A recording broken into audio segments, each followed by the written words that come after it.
If you're able, please can I ask that you remain standing while my chaplain, Canon Andrew Holliday, offers prayers for the meeting.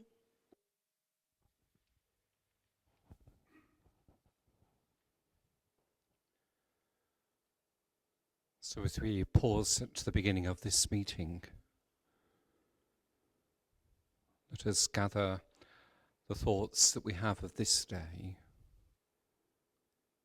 and the significant day it is for those who celebrate the Christian faith, as it marks the beginning of the season of Lent. As we give thanks for peoples of all faiths in our borough, and for those whom we represent this evening. In the fragility of negotiations for peace in areas of the world which are torn apart by war and violence, we pray for those who will bring about that peace.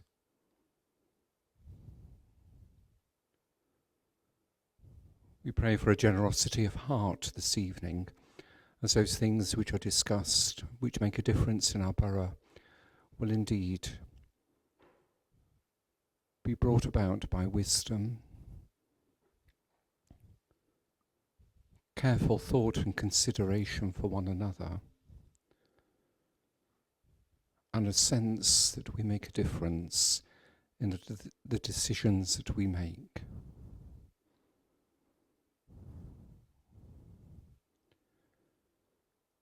Jesus spent 40 days in the wilderness. He is the focus for Christians across the globe. And as we meet this evening, we pray that God will bless each and every one of you in the work that you have been called to. Amen. Thank you. Please be seated.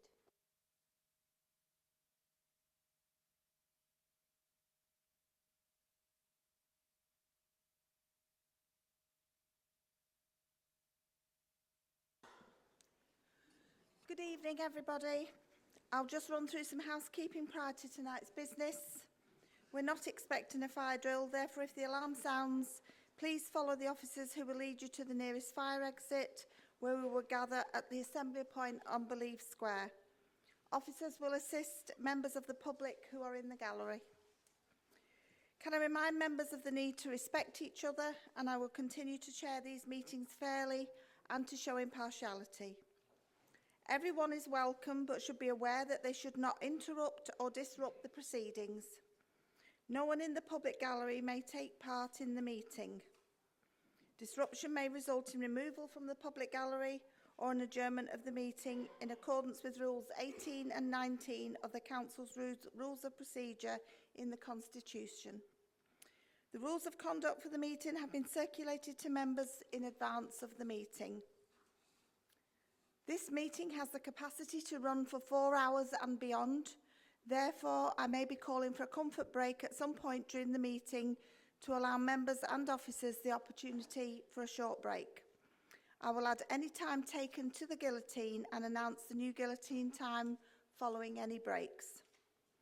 As this is the budget meeting and one of the most important meetings of the year, we need to give it our full attention and concentration, as we owe this to our residents when setting the council tax. Group leaders have been offered separate briefings about the budget. Item number 1 on your agenda, apologies for absence. Thank you, Madam Mayor. We have apologies from Councillor Carron, Councillor Churton, Councillor Jones, Councillor Merritt, Councillor P. Molyneux and Councillor J. Prescott. Do we have any further apologies this evening, members? Thank you. Thank you, Madam Mayor. Thank you. Item number 2, minutes of the meeting held on the 22nd and the 24th of January 2025. I will now move the acceptance of these minutes as a correct record.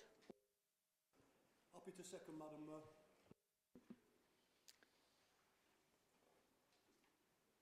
Can I put the minutes to the vote? All those in favour of accepting the minutes, please show your hands. Any against? Any abstentions?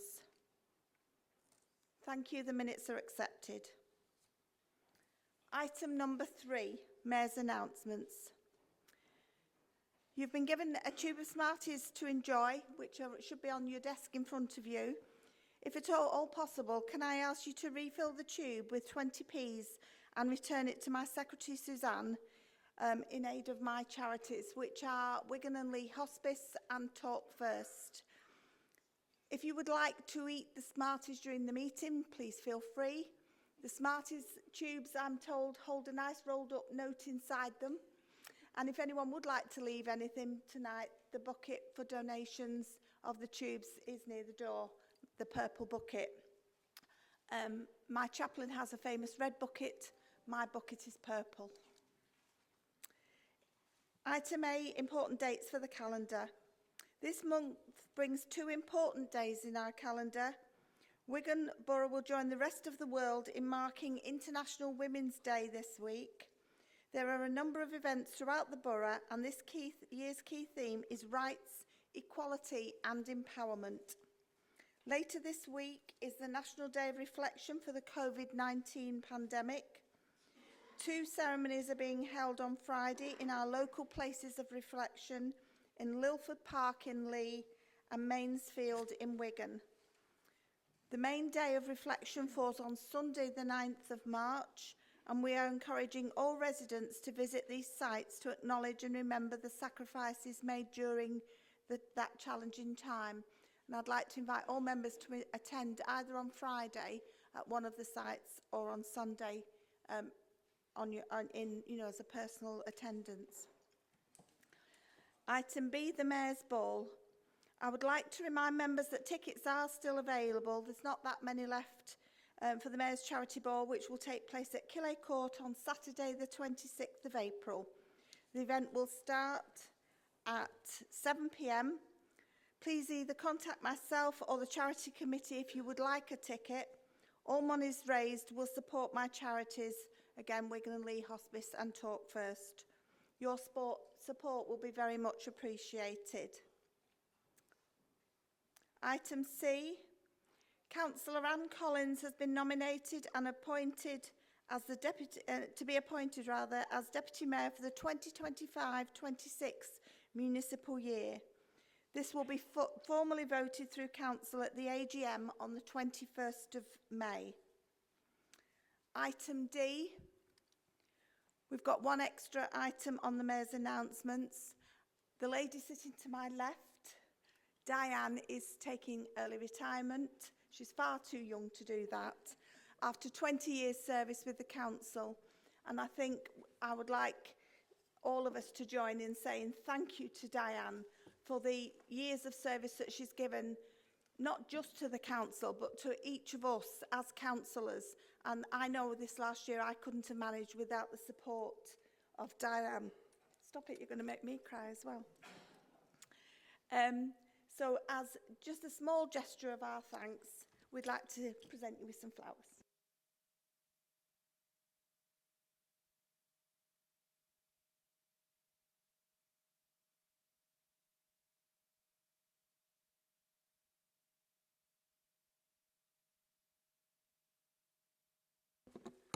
I'm not sure if I've got my mascara or Diane's on me now.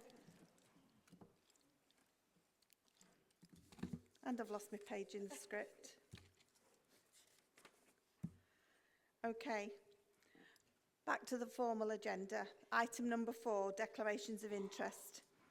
Members who are council taxpayers, own properties, or are tenants in the borough do not need to declare a DPI in the setting of the council tax, since these do not materially affect their interest in the land. A dispensation is in place. This does not apply to those persons present who are more than 2 months in arrears with council tax. Members who are 2 months or more in arrears with their council tax should declare that Section 106 of the Local Government Finance Act 1992 applies to them. Members should also note their personal interests for the following. If you're a school governor, members of Greater Manchester Transport Committee, formerly Transport for Greater Manchester, Transport for the North Committees, the B Network Committee, parish councillors and Lee Sports Village members. Members are asked to consider other DPIs for the purpose of this meeting and any other personal or prejudicial interests. You will have to leave the room at the relevant part of the meeting. If there are any further declarations, please then fill out the relevant form if you need to declare an interest at this meeting and return it to Democratic Services at the end of the meeting. Item number 5, Policy and Budget Framework. Revenue and Capital Budget Framework and Council Tax Setting. Members are asked to note that as this is the budget report, we are required by regulations to have a named vote on any motions and amendments to motions on this item. The Leader and Cabinet will speak for the length of the presentation, and in doing so, the Leader will introduce the budget and invite his Cabinet and to speak on their relevant area on his behalf. The Council is requested to consider the recommendations as set out in your agendas. The report was considered by Cabinet at its meeting held on the 20th of February 2025. The views of the Confident Council Scrutiny Committee were also taken into consideration at a later meeting of the Cabinet that day. I now invite the Leader and his Cabinet to present the budget and to move all the recommendations. Leader, please can I ask you to move the recommendations? With pleasure, Madam Mayor. This will be the 50th budget meeting of this council, when you consider it when it was formed in 74-75, and obviously I have great delight in moving the budget tonight, Madam Mayor. But can I start off by saying a big thank you to Sarah Johnson and Tony Clark, the former head on finance, plus all the finance team. A big thank you to my Cabinet and my colleagues throughout the council and the SMT. And I think we should start by, despite the challenges and circumstances that we've faced over the last 14 years of an attack on local government by the previous government, we still came out as one of the top performing councils in the country. And what will become clear during tonight's budget presentation is the benefit of a Labour government and a government that fully understands the needs of local government. Madam Mayor, I'm once again privileged and proud to present a balanced budget which include flagship schemes that are in line with our aims and visions of progress with unity. No cuts to services, no cuts to jobs, a budget that is balanced and a budget will deliver for the people of this borough. I'm pleased to say that once again tonight, Madam Mayor, Wigan will have the lowest council tax of any metropolitan authority and the lowest council tax in the North West and possibly the lowest council tax in the country. Tonight we'll be recommending a 2.99% on the general council tax and a 2% increase to cover the cost of adult social care, and I'm sure that the Deputy Leader will cover this in more detail when he comes to his part of the presentation.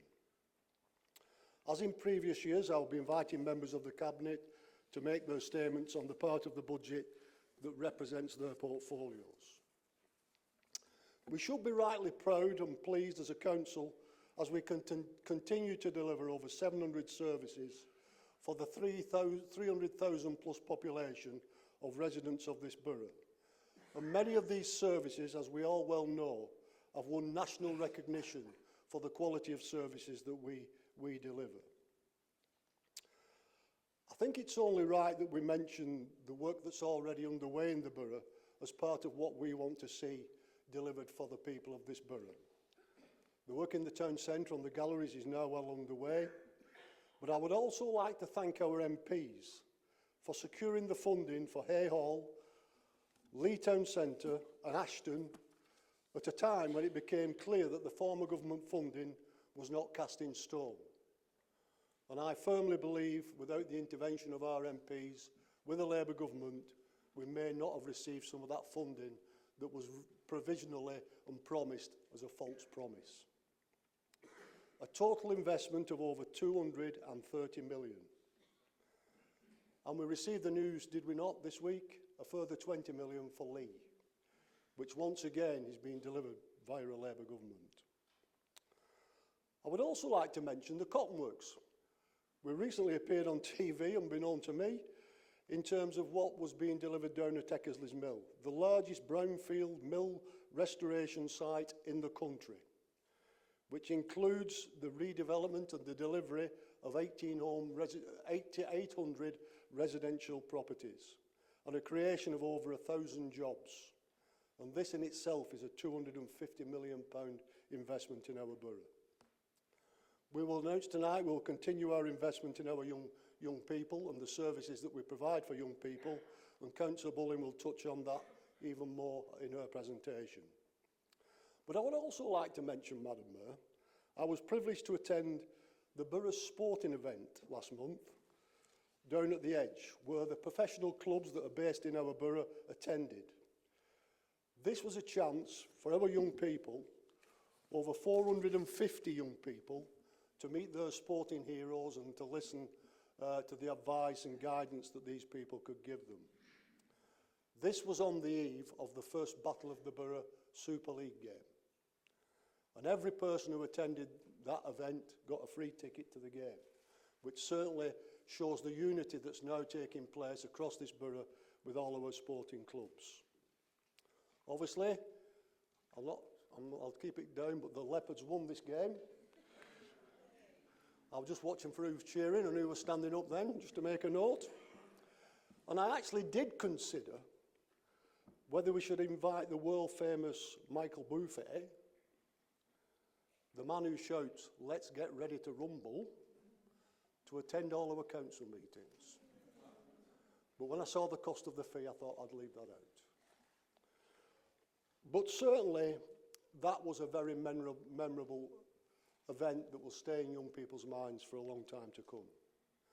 And I'm probably using a little bit of licence, a leader's licence tonight, Madam Mayor, which I don't apologise for. But there is a campaign going across the north of England in particular at the moment. When you come to consider in 130 years of the sport, nobody from rugby league has ever received a knighthood. And I do know there's a campaign going on locally in terms of our own Billy Boston. And I'm sure there'll be one taking place across Lee and St Helens for Alex Murphy. But the one that I think sticks out more than ever was Kevin Sinfield and the work that Kevin did on behalf of Rob Burrows and the illness that Rob had. And I do intend to write to the Honours Committee in support of the other leaders in the North West and the MPs in terms of what we think should be right for rugby league that seems to be rife in every other sport in this country. I would also like to add that it's still our 50th year anniversary, and we do intend to place a number of other stars both in the Belief Square and Lee Town Square.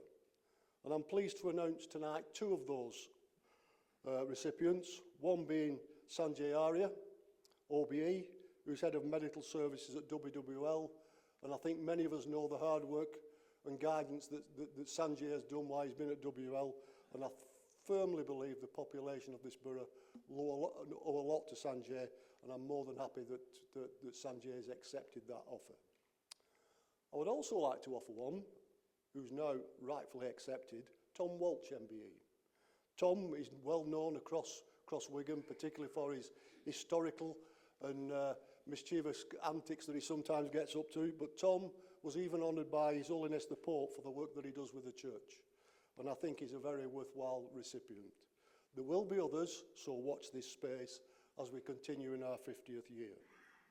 I would also like to confirm tonight, it's becoming a bit of a regular event, that we will be retaining free car parking at weekends and all council car parks in our main town centres. Madam Mayor, I think most people who know me know how passionate I get about apprenticeships. And last year I announced the FAB programme, Future Apprentices for Businesses. Once again, We will continue to do this and support our local businesses who want to take the step of taking an apprentice on. Last year, 80 young people took up that opportunity because of our support to businesses.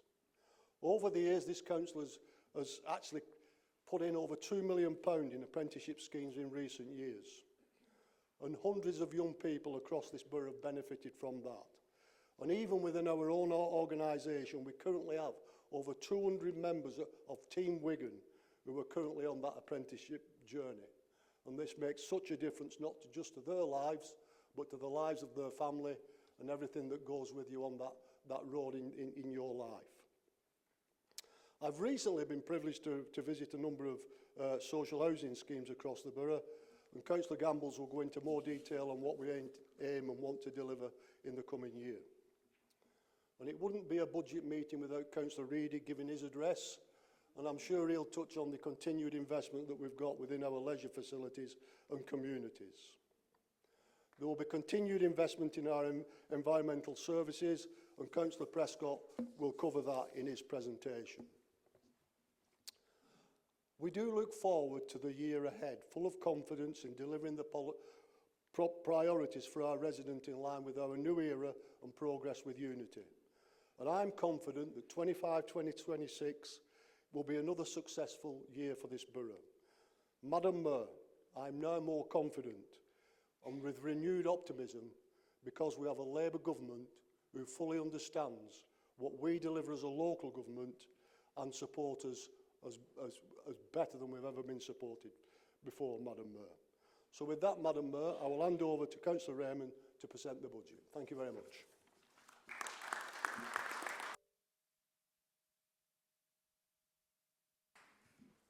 Thank you. Madam Mayor, on behalf of the hard-working people of this borough, the strivers, the grafters and the carers, I stand here today confident but not complacent, ambitious but not reckless, imaginative but firmly grounded in reality. Madam Mayor, today's budget serves as a bridge between austerity, abandonment and neglect and leads us to recovery, prosperity and stability. Colleagues, as we navigate an increasingly challenging financial climate, our task of setting a prudent, balanced and simultaneously a progressive budget is becoming more and more complex. This year's local government settlement has been better than expected. In fact, this is the best settlement in the last 14 years, recognizing the needs for local authorities like Wigan and areas which were intentionally left behind by the last government, snatching the funding from deprived urban areas and obliging places like Tunbridge Wells and affluent leafy shires. The recent settlement demonstrates the government's commitment to rebalance the economy and redistribute wealth.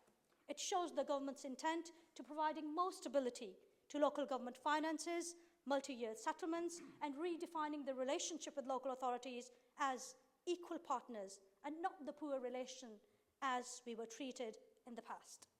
It's a testament that like austerity, yes, like austerity, need and deprivation can also be placed at the forefront of policy as a political choice. Madam Mayor, with the launch of Progress with Unity last year, we reinforced our shared belief for the next decade that the welfare of the people is our highest priority. And we aspire to ensure that every individual, regardless of their circumstances, be given the opportunity to flourish, to make our towns vibrant, welcoming and resilient. And we want to see Wigan as a place where hard work transforms into social mobility and where potential meets opportunity. Through effective governance and a stable leadership, Wigan is in a stronger position than many of our counterparts across the country. We've managed to mitigate the crippling impacts of 14 years of austerity that has left many other councils facing far deeper challenges, closing vital services, cutting jobs, seeking capitalisation and exceptional financial support from the government, going above the threshold for council tax, being forced to auction municipal assets, or even more tragically, issuing Section 114 notices and formally declaring themselves bankrupt. Madam Mayor, this budget is the result of extensive hard work and meticulous planning by our dedicated team with a cautious and prudent approach. It's a testament to the resilience and determination of Team Wigan.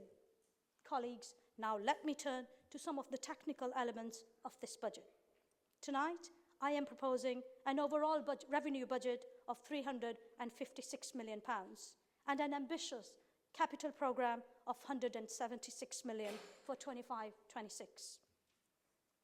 An astonishing 67% of our total budget is spent on adult and children social care. The main source of income is the council tax and business rates. 68% of our properties are in Band A and B. Raising 1% of council tax generates £1.5 million, which is below average among metropolitan and other unitary authorities across the country. More than 11% of our households have £30 or less. Let me say it again, £30 or less in monthly disposable income, which lays bare the stark reality of deprivation and need. The recent settlement of the government increased our spending power by 9%, with Wigan receiving an additional £20 million. The national insurance increase will cost about £4.5 million, but we have received an allocation of 2.8 against this, and the rest will be absorbed by the departments. We received social care grant of 7 million, children's social care prevention grant of about 2 million, recovery grant of more than 7 million, business rates growth grant of 1.8 million, homelessness support grant of 1.4 million, domestic abuse grant of 200,000, and extended producer responsibility grant of 6.9 million. And colleagues, after all that, we still have a deficit of £7 million in our budget. Madam Mayor, it's not mere number crunching. This financial plan is our commitment to the people, our intent and vision for a brighter tomorrow, and an unwavering pledge to stand by the residents of Wigan through every challenge. Weaved in these numbers is our shared belief that no one, and I mean no one, should be left behind. Madam Mayor, let me bring these numbers to life. With majority of our properties in lower tax bands and during an unprecedented cost of living crisis, this budget is crafted to deliver on our commitment to protect the most vulnerable in Wigan. Despite a promising local government settlement, we are not blind to the fact that still our children, families and residents continue to grapple with the rising living costs. We, of course, welcome the recent settlement, a significant improvement over previous years, but we must secure a clear and long-term funding strategy, one that delivers multi-year settlements to ensure that our capacity to transform, invest and innovate is unhindered. We must strive for early intervention and prevention, ensuring that much-needed infrastructure is not compromised, and we build the resilience that meets the demands of our residents and businesses. Madam Mayor, we can absolutely see green shoots of recovery, stability and predictability, but we still have to make tough decisions to continue delivering vital services to our people. Tough decisions that will ensure our long-term stability and viability. Therefore, Madam Mayor, I propose a council tax increase of 2.99% and a 2% increase in adult social care precept, which will be an increase of £1.50 for a Band D property per week. And we know that for some it's a big increase. So to people who are struggling, our welfare desk is always open to you. Our income maximisation team and our Here For You campaign is always striving to help and maximise your household incomes. A great team that has brought more than £7 million back into the local people's pockets so far. Colleagues, there is no denying that demand for social care services for adults is escalating at an unprecedented rate. Not only that, increasing pressures and complexity in adult social care have crippled National Health Service. And although the government has committed to a comprehensive review and given us an additional £7 million to address with the immediate crisis, we know that to reset the balance in this area is a long-term vision. Madam Mayor, the homelessness and housing crisis, which I would call a profound moral failing in one of the wealthiest countries in the world. The government spending an astonishing £2.1 billion in 23-24 on temporary accommodation, exposing the catastrophic impact of decades of failed national housing policy and underscoring an urgent need for radical change. Too many families, children, and vulnerable residents are deprived of a place to call home. A home, the foundation of people's health and well-being, psychological safety of a family, emotional stability of a child, and security for the vulnerable as a bare minimum that a state can do.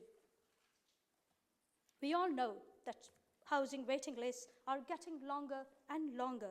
Young people are struggling to get on the housing ladder.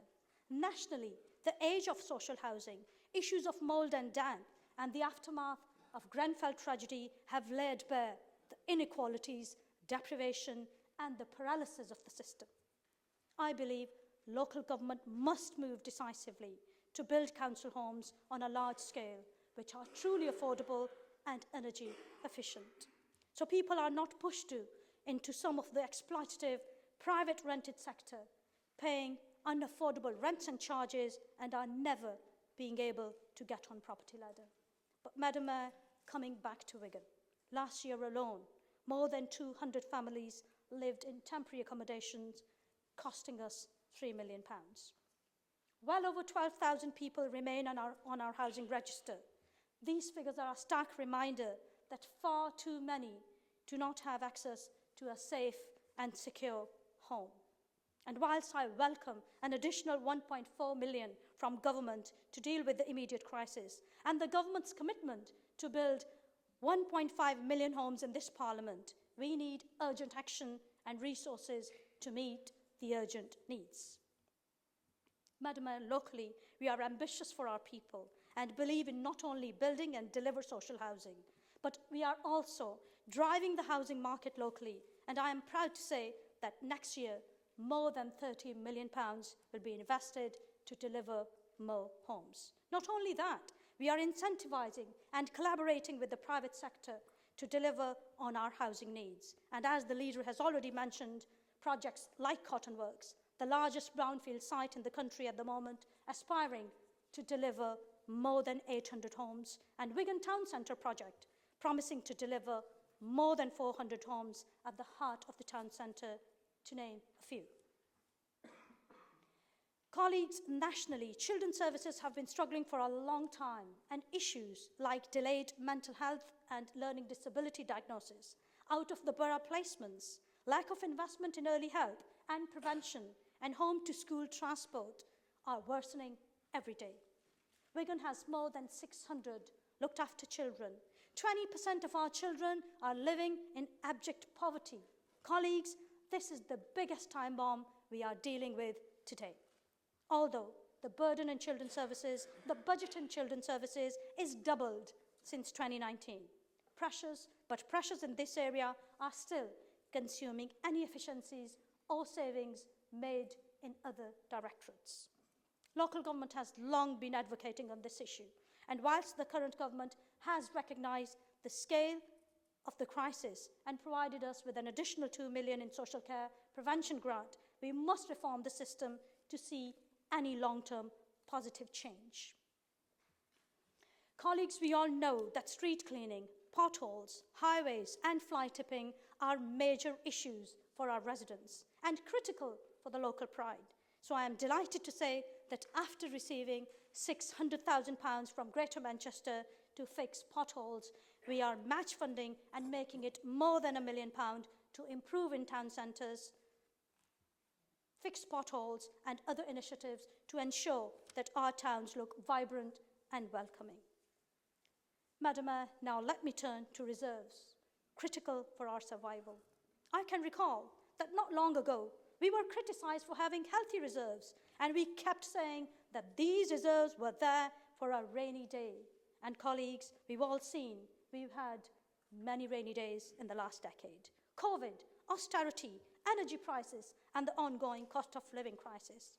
So, Madam Mayor, where I can share with you today that our reserves are depleting because of the pressures and demands in services. I can also proudly share with you that we are replenishing our reserves by £1.5 million this year, and I am hoping that we'll continue with this commitment to ensure the robustness of our future borrowing and investment strategy, and in case for any more rainy days. Madam Mayor, we've never shied away from the challenges and always tried to deal with them head-on. Economic regeneration has always been at the forefront of our ambition, successfully securing levelling up bids for Wigan, Lee and Ashton. Hay Hall, the jewel in the crown, is rapidly reclaiming its past glory. The gallery's project is moving into its next phase. Once more disappointing the disbelievers and the skeptics. Civic Centre project is ready to be delivered and soon be occupied, and we'll be delighted to welcome our digital partner Agilicis to open their regional headquarters in the heart of Wigan, bringing more than 70 high-level tech jobs. We are also delivering a state-of-the-art innovation hub and a business incubation space to boost startups and SMEs in the borough. Madam Mayor, just yesterday, the government announced Lee as one of the 75 areas to receive up to £20 million investment to be spent in neighbourhoods, unleashing the true potential of our communities and giving more control and discretion to local authorities around how and where these funds can be spent, demonstrating real devolution of power in action.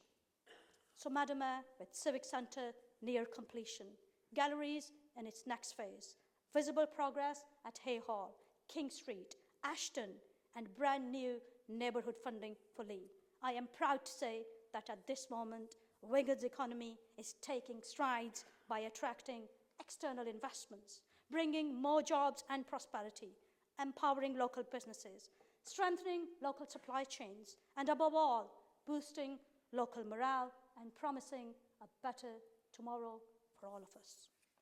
Colleagues, I hope that I am speaking on everyone's behalf when I say that our workforce has been our greatest asset through our transformational journey, ensuring our resilience and agility to serve our people. So I want to place my thanks on record for everything they do, going above and beyond every single day. I also want to say thanks to our new treasurer, Sarah Johnston, and John, Jane, Leon, Jenny, and the rest of the finance team for their dedication and hard work. They are literally the best finance team in the country. I want to pay tribute to our outgoing Chief Finance Officer, Tony Clark, for his commitment and public service. Madam Mayor, I would also like to take this opportunity to thank David for his leadership and the psychological safety he provides to officers, staff, and his political colleagues to be proactive, innovative, and ambitious.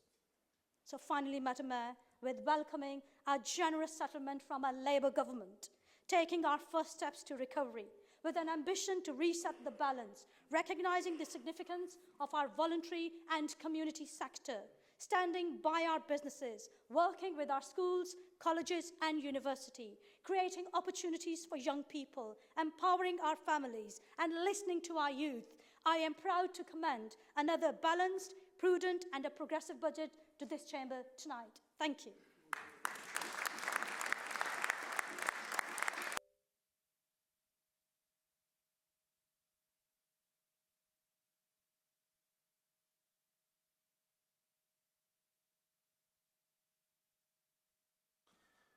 Well, follow that.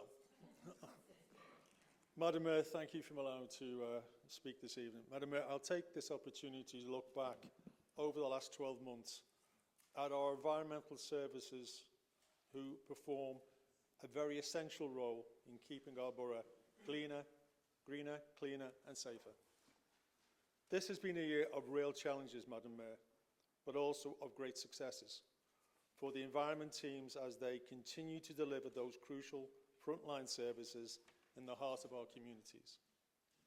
I'm sure that most, if not all, members in the chamber tonight will agree with me that our Cleaner Greener initiatives we have introduced have made a real positive difference to our environment and therefore to our residents. This year's programme of waste amnesties have proven a great success with our residents. We have made it more convenient for residents to dispose of their unwanted items and have provided the opportunities for those who do not have the ability to visit our great recycling centres to have the chance to declutter and dispose of their unwanted items responsibly. Madam Mayor, I am pleased to report that since we have introduced our waste amnesties and our massively successful bulky waste collection services, which is constantly in great demand, that we have experienced a significant reduction in fly tipping in the borough. Madam Mayor, the national trend in fly tipping has increased by an estimated 6%.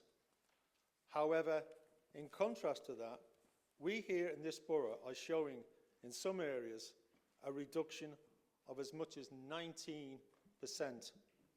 And I'm sure that you will agree that this is a real success story and should be recognised as such.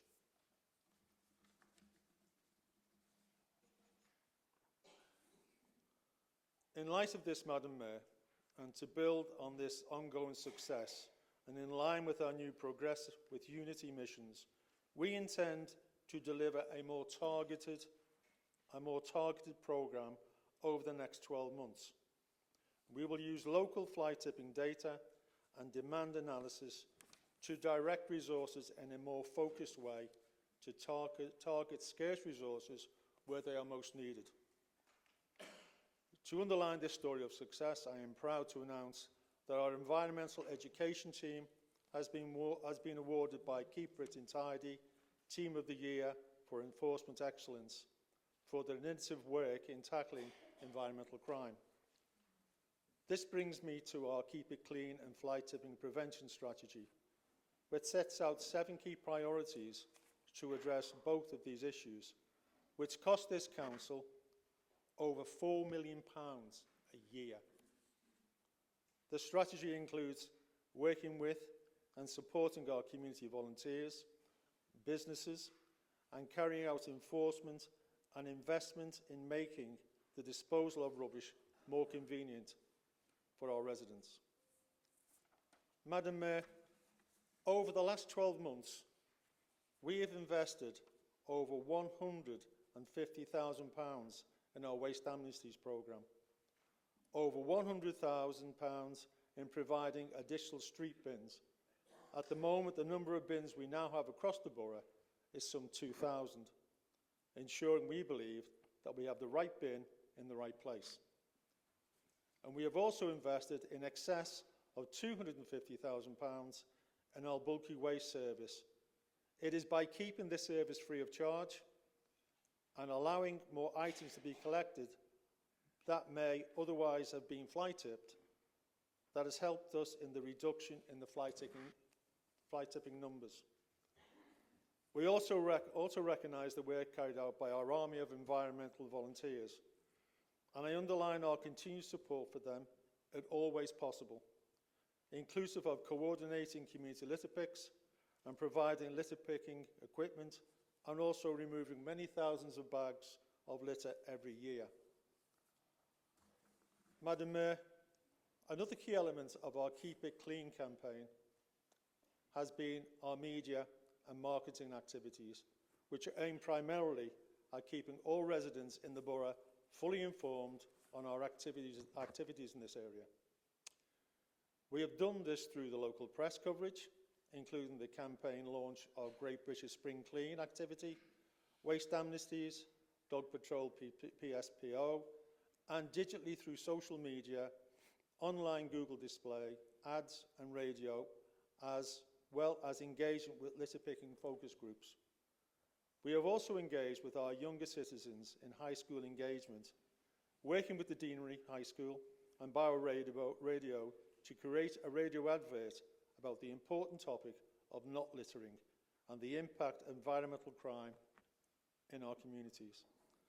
This work will continue with the launch of the Great British Clean-up and the Great Big School Clean-up, all beginning on the 21st of March and running until the 6th of April. Madam Mayor, I would encourage all members across the Chamber and political spectrum to get involved and promote these events so we can work together with our community groups, schools, businesses and partners to give our borough a real spring clean. Now, Madam Mayor, I move to another high-profile element of the work of our Environmental Directorate, which undertakes in keeping our highways safe and well maintained. Our highways and winter maintenance team have once again been recognised nationally as the best in class, securing a number of national awards for their work and innovational approach to keeping our roads safe and well maintained.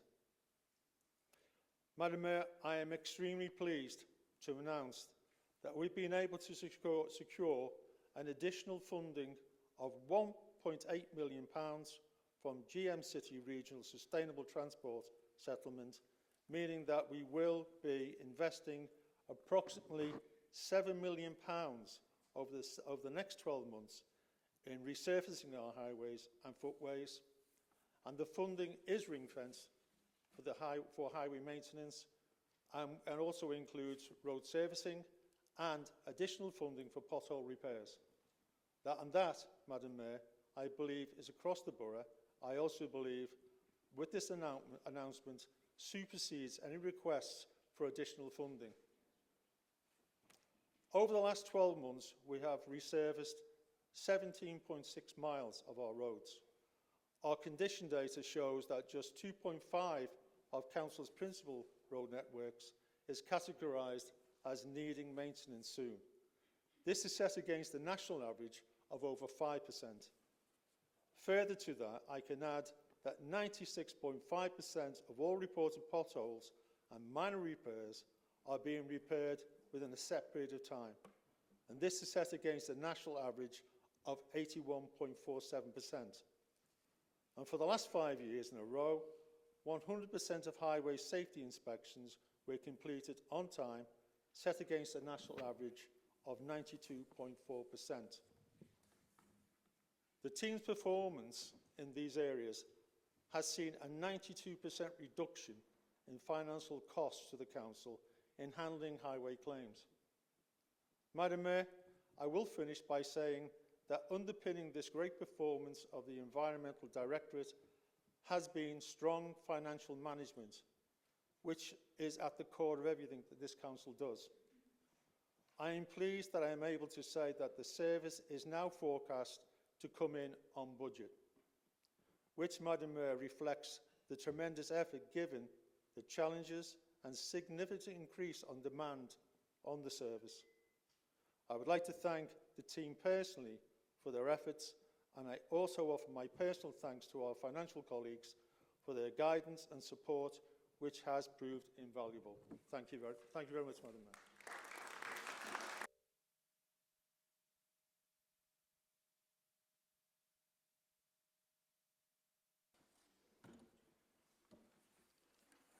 Thank you, Madam Mayor. 2024 has been an incredible year in children and family services, with 2025 looking to be just as transformational as we strive to improve the lives of children and families in our borough and ensure that they are at the very heart of progress with unity. On our schools and early years education, there is a really strong performance in outcomes from across all our schools in terms of positive inspection judgments. 95% of our schools are currently judged to be good or outstanding by Ofsted. We are positively progressing with our plans for the expansion of the early years entitlement, and we have confirmed plans for an additional 1,113 places across 43 settings. This will be a real boost for parents who require childcare.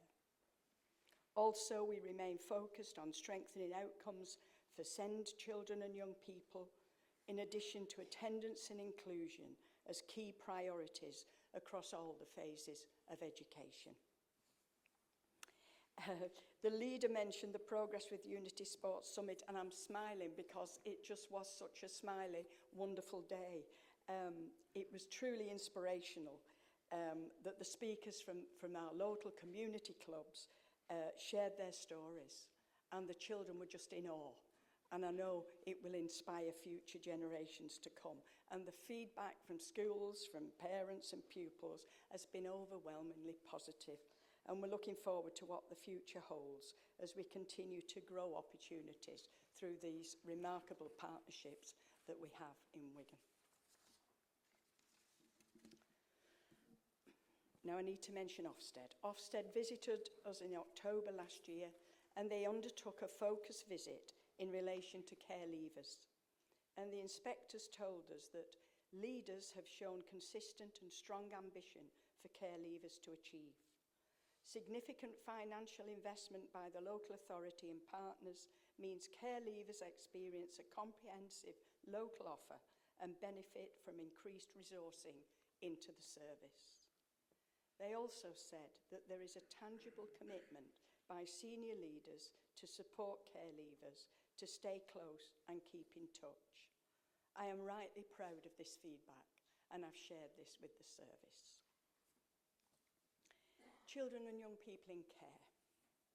We've seen an increase in the number of children entering care in Wigan year on year, but this is explained by the significant increase in separated young people who are unaccompanied asylum-seeking children and young people who enter our care. 69 separated young people entered our care last year compared to 38 the year before and 17 in 21-22. We remain totally committed to welcoming and supporting these refugee children and young people. And some of the services we provide include referrals to Greater Manchester Immigration Unit and the Refugee Council, initial health assessments, and personal education plans. All the young people are registered with a GP and a dentist, and if necessary, an optician.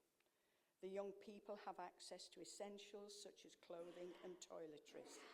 They have been provided with bus passes if they need them, and gym passes if they're interested. Interpreters have been used to support communication, and English for speakers of other language ESOL courses have been provided locally. Separated young people also receive support from our Aspiring Future Skills and Employment team to establish education and training options as appropriate. I want to mention our LGA, Local Government Association peer review, which was in February this year. Children's Services invited the peer review to look at Step Across, which is the way in which our earliest help services and children's social care work together in supporting our families. The review team reported that staff said they love working for Wigan, and there's an obvious sense of pride and a strong team culture.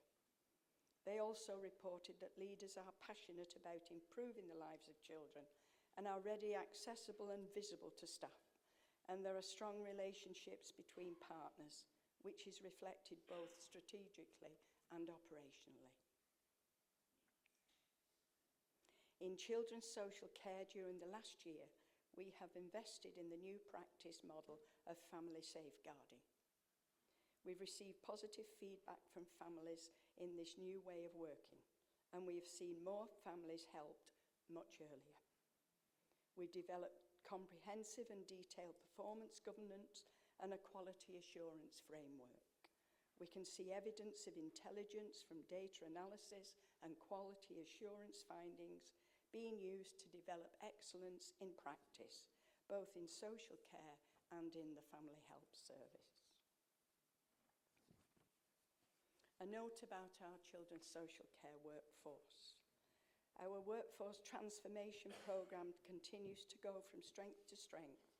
We've developed a brilliant Grow Our Own programme for social worker recruitment, and we have 4 academy teams nurturing and supporting newly qualified social workers. Our offer here is exceptional. especially against a backdrop of regional and national social work shortages. And we are confidently growing a highly committed children's social care workforce. On family hubs and family help. I'm delighted to announce that 3 family hubs have now opened, with 4 more due to open this year. Family help services have been shaped around meeting children's needs locally in their neighbourhoods, based on what children and families have told us. As of January this year, there have been over 21,000 visits to our family hubs since they opened a year ago. In the hubs, families can access a wide range of multi-agency services, including our parenting courses, for which demand is high. Now, you may remember, Madam Mayor, I mentioned the All Child project at an earlier meeting, but just to give people an update, in September 24, when we launched the pilot of All Child, which is working with schools in Lee, Atherton and Tilsley, not all the schools, a group of schools. We're the only local authority which has been successful in securing this initiative outside of London. And schools are already telling us that they can really see the difference this is making for the children on the programme in terms of their attendance, engagement and their attainment. I want to mention our young inspectors, because some of them are actually in the chamber here this evening. We launched the Young Inspectors programme in May 24 with our youth cabinet. We now have 18 young inspectors trained to assess our services. They've already looked at the family hub at the Meadows, some of our children's residential homes, and also they've looked at the Team Wigan experience. And the young people have fed back to us that they've enjoyed these inspections. And the services that have welcomed them in say they found the experience very positive, and they are implementing the recommendations that the young people made. So this is a great example of youth voice and participation, in line with our Progress with Unity mission. Children's residential homes and fostering. We've successfully increased our foster placements through concerted recruitment programmes, which is against the national trend, by the way. Also, we've increased the number of beds available in our own children's residential homes. We've done this over the last 2 years. And I'm delighted to tell you that all of our 5 homes are rated as good or outstanding by Ofsted.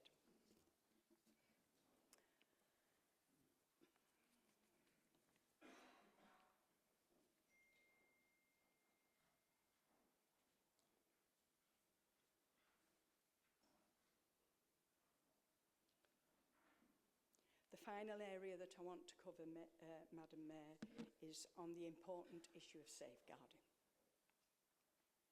The priorities for the Safeguarding Partnership have been refreshed with our partners, Greater Manchester Police, Greater Manchester NHS, and with our representatives from our schools.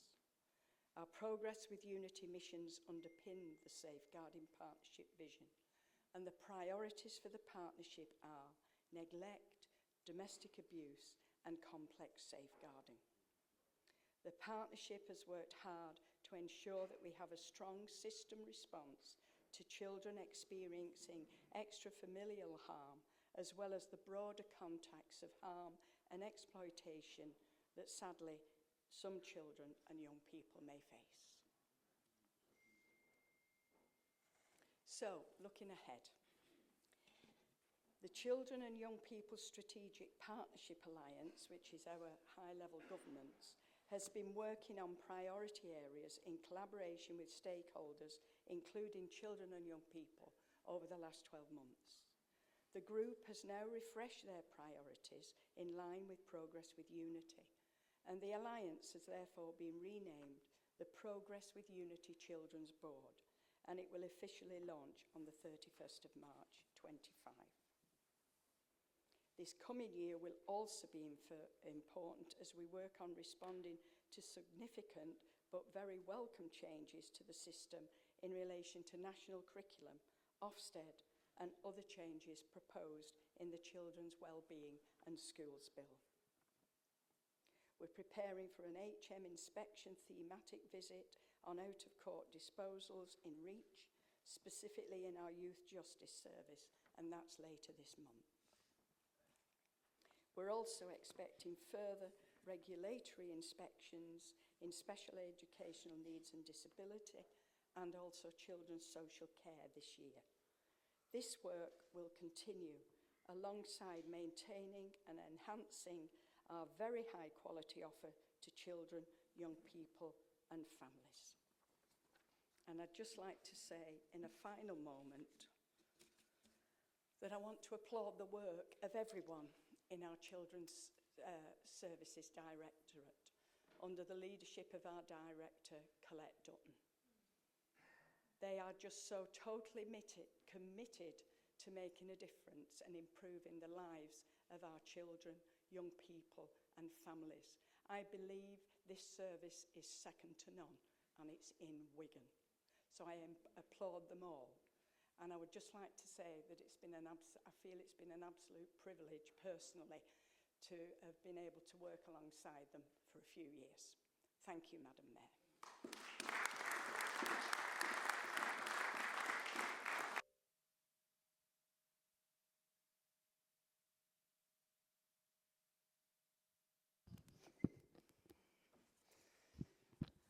Thank you, Madam Mayor, for allowing me to speak. Now, this year we've heard a lot about my portfolio, about council housing over the last few months.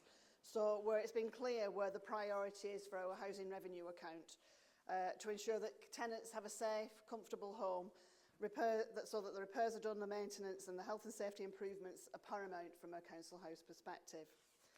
And the proposals and the budget for the housing revenue account have therefore very well documented. I've had rigorous scrutiny from the Housing Advisory Panel, Confident Council, and Cabinet and Council itself, all of which are in the public domain, so I won't repeat what you already know. But what I will do, I'm going to update on the promises from my last year and pick out some highlights without taking up too much airtime.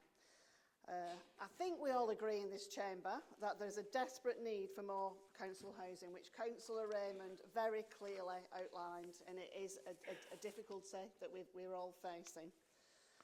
And I have to say, I'm relieved that at last we've got a government that recognises and supports and values the building of new council homes. Absolutely fabulous, which I very much welcome, especially as I've been an advocate of social housing for all of my career. And it's great to have the support from government, and it's a game changer. So this is some of the things that I'll hopefully give you a bit of a flavour of what we're doing. In addition, this government has changed the right to buy, reduced the discount, which hopefully will reduce the numbers of council houses that are sold and lost for future generations. We've been decimated with the right to buy. We've actually lost well over about, I think it's 12,500 properties, probably more now, that we've lost on the right to buy. So I think it's recognised, though, that people do want to own their own home. So again, this government, and we presented it at the last council, has put in the initiative about Homes First. So people do have an opportunity to get on the housing ladder should they wish to do so if they're first-time buyers, with that 30% discount that we went into more detail at the last meeting. With all of this, we have, I think, a real privilege from a council perspective. We have a number of partners that we work with, a number of housing associations. We've got developers who work closely with us for the affordable rent. And we're making sure that we're building this across the borough. And there's a few schemes I'll just like to update you about. Some is in your ward, some you won't know. There's the one at St Mary's in Ince. It's just been handed over. Some of the people have moved in and they're starting to move in. There's 47 council homes on that site, which is an old school site. And it's a 1, 2, 3 and 4 bed accommodation. And it's a total mix of bungalows, flats and apartments and houses. Now, the construction of this particular site was a passive house. I don't know if you've heard of that, but it's actually to do with how every home has to be insulated to an extremely high standard. It's not only that we've got green technologies in there, and it's ensuring that the household bills are significantly cheaper. Not only that, the long-term maintenance of those properties are vastly reduced, which will have a positive effect longer term on our housing revenue account. But more importantly, it's affordable for the people that live there. A lot of the people that's actually in the homes have needed adaptations, and there's other things that we're trying to do in order to make it more comfortable for people. But this is why the cheaper the properties, the fact that it's actually a reduction in our maintenance, we're considering a lot more across the borough, so there will be things that we'll be talking to you there about that. There are a lot of proposals in the pipeline for council properties, council homes. What I will be speaking to individual ward members to actually update them as to where we've got with some of the proposals that we have, so you're fully aware of that. I'll not be going into them in detail, other than we know we have got a target to meet from government. We have absolutely no problem in meeting that target. I think it's well over 1,000 properties, so we're absolutely on target, but due to commercial sensitivity, I'll not be talking about different sites at this stage, if you don't mind, but I will talk to you separately. But we've also been building in Shevington another extra care unit that's actually going to add to our extra care independent living. 32 specialist apartments that we have, which is quite rightly provides 5-star quality service, just like the ones that we have in Eldervale and Wharfdale. And hopefully they too, like Eldervale and Wharfdale, will get national recognition and the awards that we have for the type of properties that we are providing. We've also got some small, unique schemes, little pockets of land that we're actually looking at. That's one of the things that we're making sure there's 1 or 2 properties going on, so there's things that are moving forward on that. But we've also had one in St Williams. It's not all about Ince, by the way, it's not. It just happens to be that these are the ones that are coming through. But this is a charity. It's a charitable organisation, and they work with local people who have, it's called sweat equity. I used to call it self-build. So they actually go in and help with the build in order to reduce the level of the mortgage they'd require from a shared ownership perspective. This has been so successful, and again, this particular charity is award-winning. It's actually got 4 awards up to now just for this project alone, so it's phenomenal.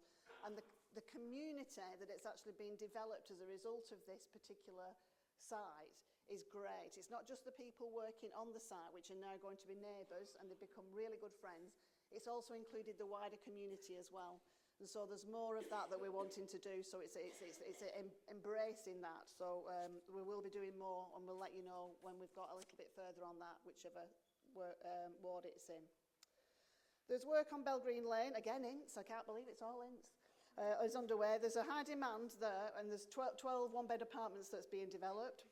Don't worry, Tilsley's getting 6 one-bed apartments on the Factory Road site, and then Logwood, as we all know, in Douglas, which is 67 one-bed apartments, 2 one-bed wheelchair accessible, and 5 two-bed apartments with passive house standard. That's all ongoing at the moment, so I hope I'm giving you a flavour of the ambition of the council and the already track record that we have as a borough. We are known by developers, by Homes England, and nationally as an area that delivers because of the actual relationships that we've built up with the developers, but also making sure that we're all on the same page. And I think that's something that was to the officers' credit, absolutely, in making those links and doing all of that work behind the scenes. Now, as you know, we've ring-fenced some of the money is ring-fenced for our existing homes.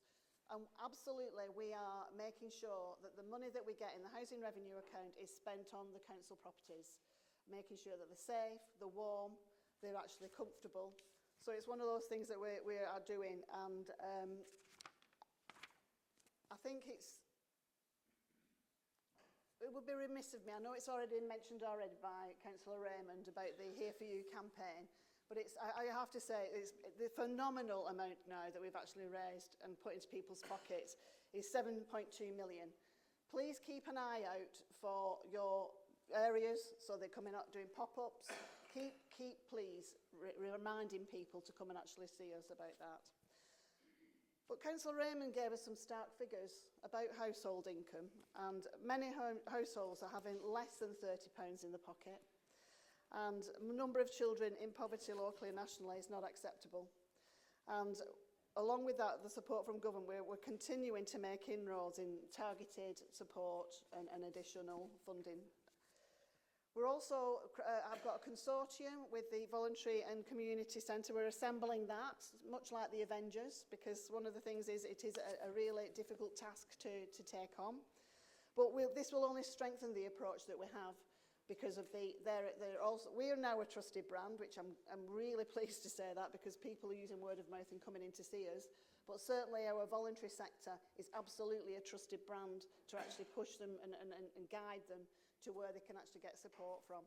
So Wigan Borough is leading the way. I'm not going to say much more other than I have got a massive long list, like the Oscars, of thank yous, but I'm going to cut it back down. I'm just going to say I have been absolutely proud and privileged to work with so many dedicated, courageous, their expertise is phenomenal officers who make things happen, who actually are so committed to doing that for this borough.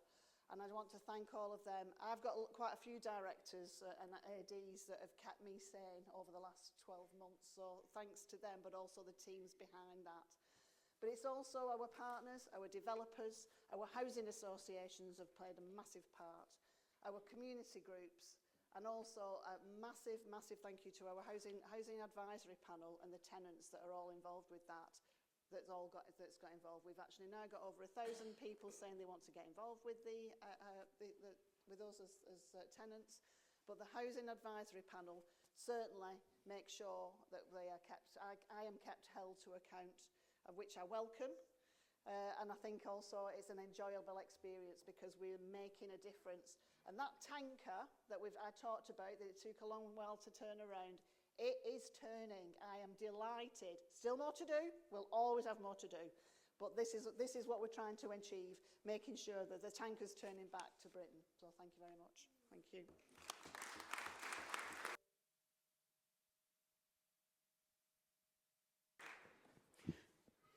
Thank you, Madam Mayor, for allowing me to speak. Can I firstly start by thanking all the staff and volunteers for all the work that make the borough the special place that it is. And can I just take a bit of licence and remind people and look back. I think sometimes we don't look back at some of the achievements. And look back to 2010 when austerity came in and we was faced with closures of libraries, leisure centres, you name it. We stood fast. We had real sound financial support. But other councils across the country closed libraries, closed leisure centres and continued to do that. We didn't. We stood fast and supported the community. And when you speak to councils across the country now who lost them facilities and never got them back, Wigan stood fast. We've still got 15 libraries. We've got all our leisure facilities. We've closed nothing. And I'm really proud of that what we've done here and in that respect. What I will say, we will be continuing in this budget, as the leader said, to support all areas of my portfolio for this coming municipal year. What I will say, after last year's budget, I spoke to all the team under my remit and asked them to look at different ways of working, different risks that they could take, but one eye on external funding. We knew funding was always going to be difficult, to look at elsewhere that we could get funding in. And I'm pleased to say I've tallied that up today, and we got external funding across my portfolio within the region of 6 million. I've probably underplayed that, it's probably more, and that makes a massive big difference.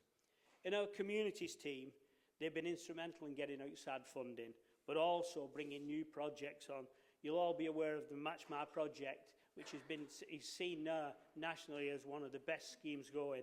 We've now got 100 businesses matched up with communities, helping out there and putting that community wealth building element into our communities and doing it. And it really is a massive investment. And we will continue with the investment fund as we've done for many, many years, and that's coming to fruition just at the end of this month. We'll be going through that, and that's really a massive support for our communities. Culture. We thrive in our culture sector. Going back to 2019 when Wigan wasn't recognised as a cultural centre, it now is.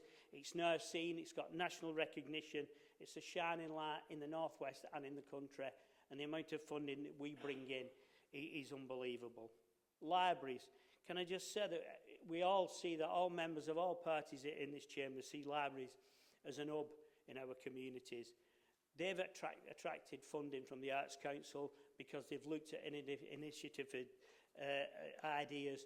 And Lee Library, if people look back at the stuff that we've done in Lee Library, where we've got funding there to put a stage in, lighting in, put a different element on the library kind of provision, where we've had concerts on there now, comedy nights, you name it, bringing different people into that environment who would not normally do it, but raising the profile of that. And that is down to staff who've put that together and done all that. And when you've got kind of comedy nights in there, and we went meeting, myself and James Winterbottom went meeting the Arts Council chairman, and said in Wigan, we don't tell people to be quiet in our libraries.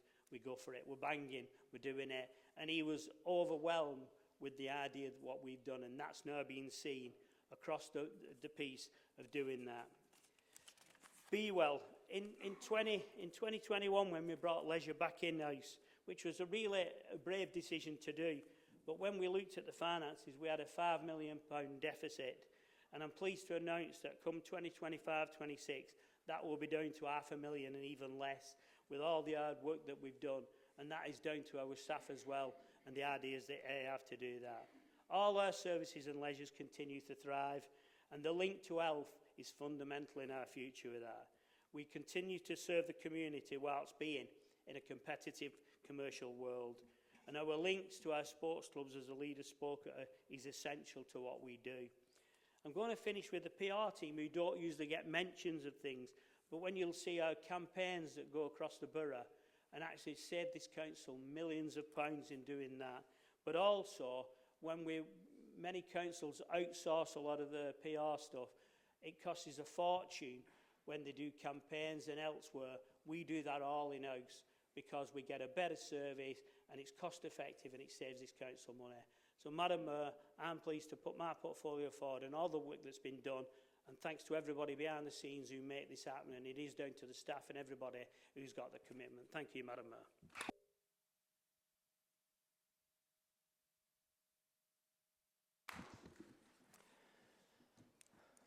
Okay, so last year I stood here and I said we're going to transform community safety, and that we're underway with that.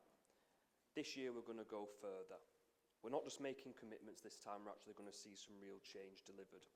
We're going to continue to invest £500,000 into community safety and address some of the serious violence that we see in the borough, hate crimes, tackle cohesion issues that are emerging, but also tackle, most importantly, those antisocial behaviour crimes in our neighbourhoods and our town centres.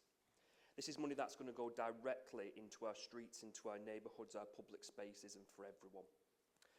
One of the most effective tools that we used last year, and we're continuing to use this year, is that of closure orders. We had the most in Greater Manchester last year of around 34. We've got a further 24 closure orders in place this time. If it's happening in your neighbourhood and it's persistent, we'll close it down. Simple as that. Okay? That's using our civil powers to ensure that people in your neighbourhoods, the many in those neighbourhoods, are not affected by that individual or that one household that is in that neighbourhood causing the nuisance. But we're not going to stop there. We're going to go further and have a review of our enforcement policy as well, ensuring that we can utilise all the civil powers that we have alongside our partners as well. We'll also be continuing to work closely with our partners such as GMP and under the Progress with Unity principles as well, strengthening collaborations, because we can't do it all ourselves as a council. We've got to work with others so we become more than the sum of our parts, but making sure, important, that we are acting swiftly and decisively on the issues that you are raising. Domestic abuse does still remain a priority for this borough as well, and we're taking some significant steps again in this area. We're seeing the results of the MATAC and MARAC approaches on prolific offenders, stopping them reoffending and such. We're also committing a further £150,000 to ensure that our domestic abuse accommodation can be put on a much more stable footing through a much longer tender rather than year-by-year hand-to-mouth type funding as well. And this will bring that much-needed stability for those who find themselves victims of domestic abuse and then need to kind of set up, sadly, a new life thereafter. Our investment in CCTV, it's already making a difference. You might not see it or feel it immediately, but the number of times and the work that's being done between Central Watch, being done between GMP, GMFRS, I'd be here all night telling you the stories of how effective that is already being. We've completed over £200,000 worth of new investment for upgrades and expansion across Worsley Hall, Worsley Mains, Hindley, Atherton, many more places as well. And we're also going to be investing this next year in another £150,000 into Standish as well. Standish has got a really good nighttime economy now, a thriving village, and therefore it's right that it gets its fair share as well. As a result, the results speak for themselves here. Crime in the borough is on a downward trend, but that doesn't mean it's time for complacency. It's about ensuring that we're still reporting, we're still giving in that intelligence to where it matters. But ultimately, the most prolific offenders are being taken off the street. You keep on it, you keep reporting, whether that's through the council, whether that's ultimately through GMP in particular, we can get those prolific offenders off the streets. This is not a coincidence, it's a combination of many things. Our tireless efforts through the Community Safety Partnership, which has gone under that transformation. GMP, which is still one of the most improved and still the best performing force in the country. Over the past year, the partnership has been refreshed, it's been transformed. We're using our data much more effectively, so we're much more data informed. We're not data led because we know that that soft intelligence that everyone in this room has is just as important as the facts and figures on a spreadsheet or on a database. So it's about how we can use that data to be much better informed, much more targeted, and allowing us to take that decisive action that is needed and where it's most needed as well. This has resulted in some really successful joint operations, which many of you may have seen in the press recently, in Wigan Town Centre, in Lee Town Centre in particular, around Railway Road, cracking down on some of the illicit goods, illegal vapes that are being sold here to underage users, but also taking off counterfeit items, bad tobaccos, bad alcohol that shouldn't be in our system because it has wider effects into health and public health. But finally, I want to address the issue of asylum as well, which has also been mentioned by Councillor Bullen. I'm pleased to report that we still have our agreement in place with the Home Office to stop any further procurement of properties in this borough. Okay? Wigan is proud. We are committed to supporting those who are fleeing violence. But there comes a point where we have to be fair and we have to ask our neighbours, other local authorities who have not stepped up to do their bit as well. And I'm pleased that since the motion we passed in this chamber in September 2003, that agreement stands. And there have been no further procurements of properties, typically terrace properties, in this borough for asylum seekers. But we will continue to do our bit for those who reside in the borough. So our message is clear here, that we are committed to making our borough safer, stronger and more secure. The work doesn't stop here. I can't promise that this local authority or GMP will fully eradicate crime. There will still always be opportunists out there. But the work does not stop here. Together, we are going to make a real difference and a lasting difference in the borough. And that comes from the hard work that's gone in to many of the officers sat behind us as well, and people across the Community Safety Partnership. So I want to thank, in particular, Paul Bart and Julie Middlehurst. I want to thank Claire Jenkins, our Chief Superintendent for the district as well, plus her senior leadership team. We are more than the sum of our parts, and that's how we effectively deliver on community safety. Thank you.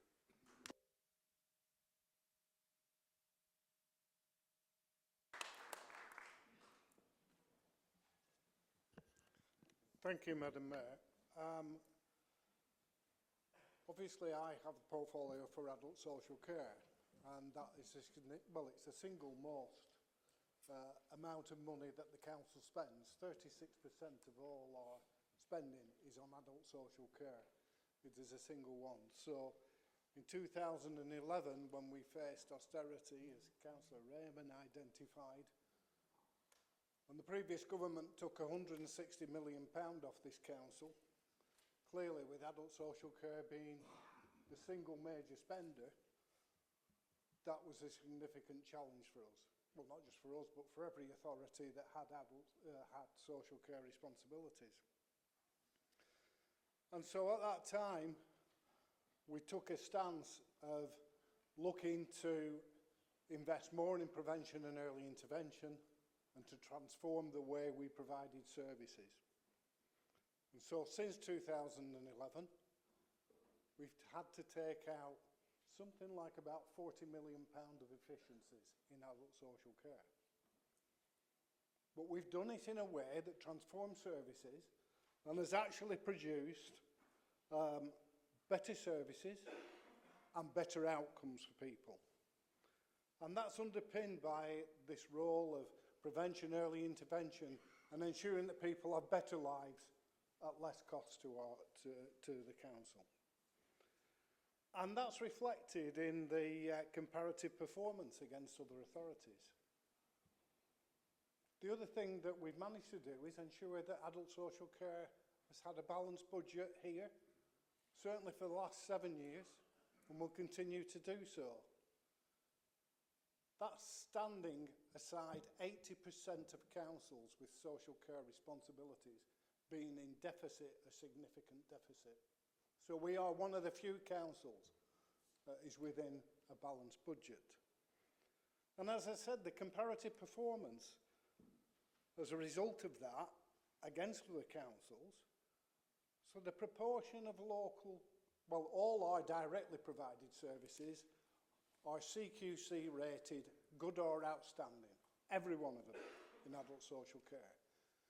95% of the local care provision in this borough is rated outstanding or good by the CQC. That is number one, the highest out of 10 Greater Manchester authorities. It's number one in terms of the 23 authorities in the Northwest. And it is the fourth out of 152 authorities in this country. One of the best outstanding and good provision and quality of services that are provided. And that's achieved despite the challenges we faced. When you bear in mind that the Institute of Fiscal Studies indicated that Wigan was proportionately the third worst affected by austerity.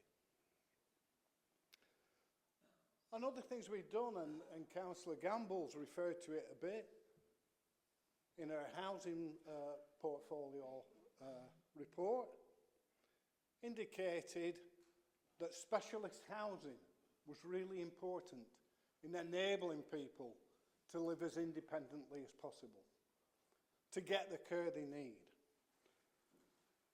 And we've continued to invest in specialist housing.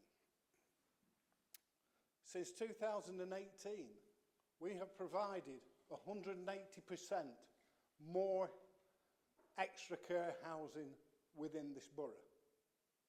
All new purpose-built facilities and apartments for older people.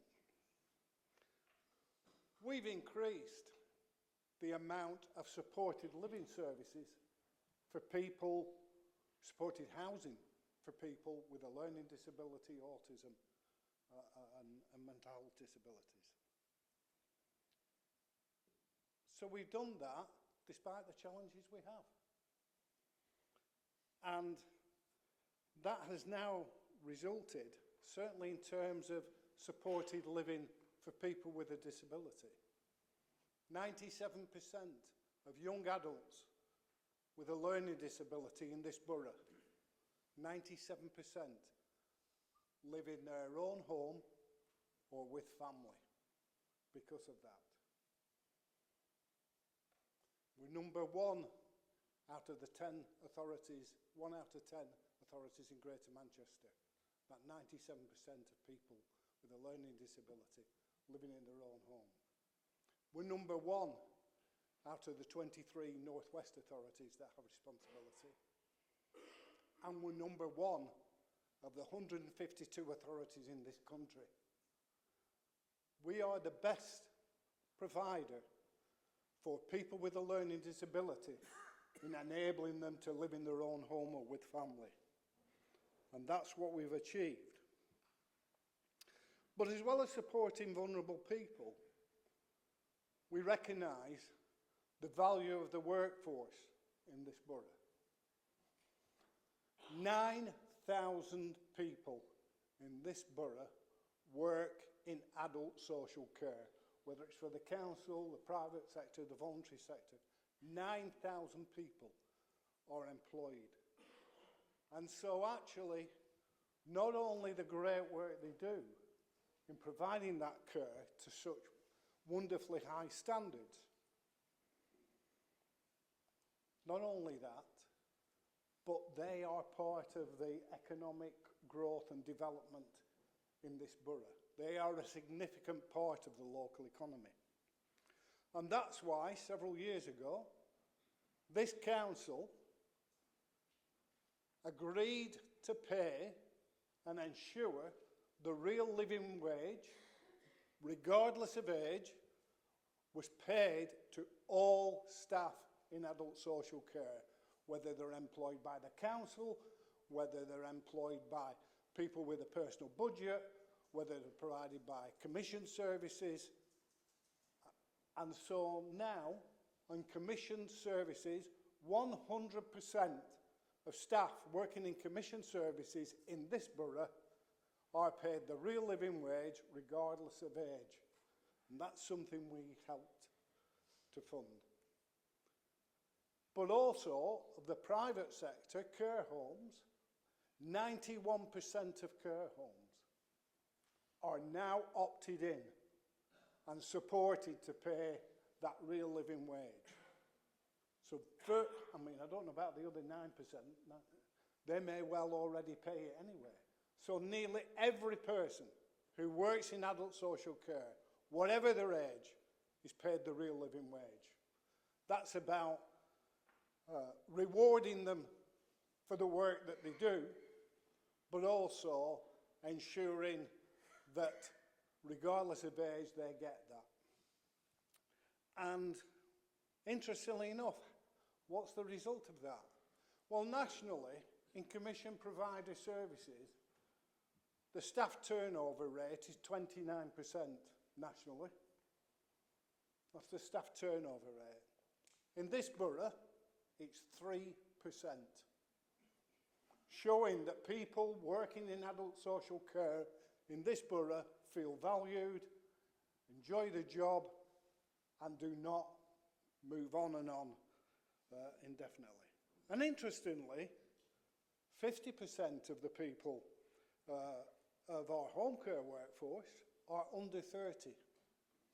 And the opportunity, like some of what Councillor Bullen was talking about, Health and Care Academy, about apprenticeships, about moving people through, and working with the college and through the Civic University Agreement with Edgehill University, gives a real opportunity to develop our workforce of the future from those people here. Because 86% of people who work in adult social care in this borough live in this borough. So it's about investing in our future, investing in young people, and investing in people connected to the locality. And over the last year, we developed a community adult social care front door. So now when referrals come in, we've introduced a new innovative multidisciplinary front door model, and it's led by our early intervention service. Because it's led by the early intervention services, one of the outcomes of that has been there has been a 75% reduction in referrals for long-term care, because our early intervention services are picking it up and removing the need for that long-term care. I've said many times in terms of our reablement service, people who have reablement services for the 6 weeks, over 80% of those have no ongoing need for adult social care. So that's a way we sort of address the challenges that we face in a different way. And that's why we're one of the very few that can maintain a balanced budget, have achieved to make the savings and done that in such a way that's improved services. So if I look at this budget and what this budget can offer us in adult social care, I think we clearly recognise the value of adult social care. Not just because of that essential role, but because of its role in the economic position of this borough as a main part of economic growth in generating that health and care. And it's going to be economic growth in health and care, because actually we need 2 in every 10 children leaving school to go into adult social care every year for the next 10 years in order to have the workforce that will be required with the increase in demand. So that is a real challenge. And so what I can say tonight is we're investing £7.9 million new investment to continue that quality and sustainability of the local care market. We do not want to be in a position that many authorities are in, where care companies, care providers are going bust. We need to maintain that sustainable market with the low staff turnover, with paying the real living wage, with the way we work with people, with the number of percentage of good or outstanding services, and working with them to ensure that they maintain that. That maintains the sustainability, and so that money is there to ensure that we can maintain that sustainability. Another thing that is really sort of coming up in recent years is digital innovation and AI. And we are leading the way, certainly across more than any other places, in maximising the potential of technology. And it's the potential of technology in a couple of ways. It's to ensure that the development of safe and secure AI solutions help our frontline teams. So there's a thing about digital innovation to enable people to live more independently and use modern technology, but there's also the opportunity to ensure that administrative work, report writing, that many of our staff get involved in and have to do, and legally statutorily have to provide, can be done much quicker in a different way and enable those staff that we have to spend more time with people and less time on paperwork and report writing. So real opportunities to one, invest in technology-enabled care, but also to ensure that our staff can spend more time dealing with people rather than paperwork. And like I said, the housing with care, which I outlined earlier, housing with care and supported living, we've got a real opportunity. We've already increased it, but this month, a brand new another brand new extra care facility will be opening in Shevington. That's another one provided by us. And that is not the last one. This has been a process of building those things that Councillor Gamble's referred to, you know, Little Lane, Bevington Street, Wharfdale, Eldervale, all those facilities that have come on providing high quality, brand new build accommodation for our older people. Bearing in mind that we have the fastest growing elderly population in Greater Manchester. So that is meeting the challenges of the future and is there to meet the future. And I've outlined that we're now the best in the country in terms of housing people with a learning disability. The other major investment this budget allows us to do is to strengthen our local support offer to carers. There are 31,000 carers, informal carers, providing unpaid care for husband, wife, mum, dad, son, daughter, friend, partner, whatever. There are 31,000 unpaid carers in this borough. And in 25-26, we're strengthening our support for those people who provide unpaid care in our borough through the launch of a new carer strategy. And I was at the last Health and Adult Social Care Scrutiny Committee, and Councillor O'Byrne raised an issue about respite. And I said at the time, we're still looking at innovative ways of respite, but what I can say is that there will be a new learning disability respite service provided at Highfield Bungalows. It's set to open in April, and it will strengthen the offer to carers, and it'll actually provide 4,000 nights of additional respite support for informal carers every year. And supported living. We're already #1 in the country. But later this summer, in Stubshaw Cross, there will be a brand new supported living facility for people with a learning disability. And that's been worked with the people who built East Dale in Inns to provide accommodation, and will provide 14 apartments for people with a learning disability to live in. So this budget gives us the opportunity. Now, having said the challenge we faced through austerity, I do welcome the government's additional support for this council, and I recognise that they can't undo 14 years of cuts on this council, you know, after 7 or 8 months. But it's a start. And I think, looking forward, I feel assured and guaranteed that the independent commission on social care that starts next month, chaired by Louise Casey, will come up with some real options, and there will be an interim report in 2026 that will start to do that. But what it does indicate is that this settlement indicates that until that commission reports and its recommendations are actioned, that this government will ensure that adult social care starts to get the funding that it needs to carry on improving services.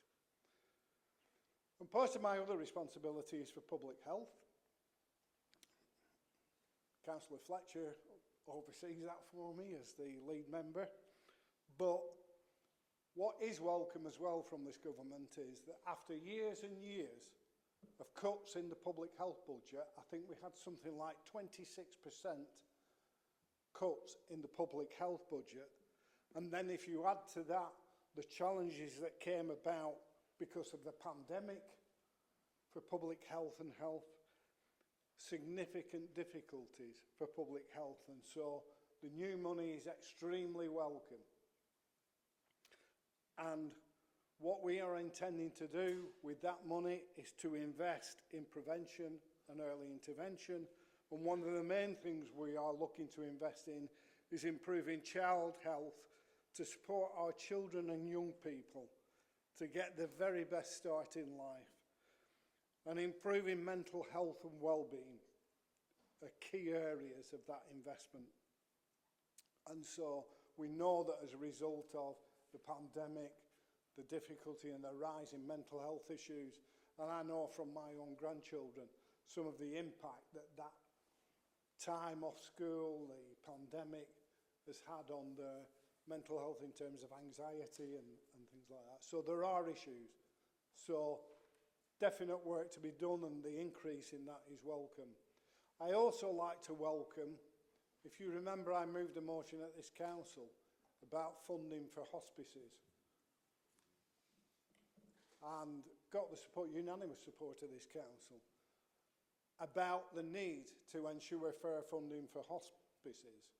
And while that still underlying problem needs to be resolved, I do welcome the government investing and giving extra funding to hospice services that will ensure that Wigan and Leigh Hospice can continue and use that money to the benefit of the people in this borough. So that was really good. Now, Councillor Raymond said the finance team were the best in the country. I can't say that adult social care team. I mean, I go places and certainly people say to me, you're very lucky, you've got a good team. I say, well, firstly, it was nothing to do with luck. It's been planned and designed to have a good team. But the other thing is, they're not only a good team, they are the best. I'm not saying they're the best team in the country, but they're in the top one. But that's all been achieved through the work they've done and the work that's been done by us. And I certainly do have the best team in adult social care in the country. And you can see that from the results and the figures where we're based and compared to that.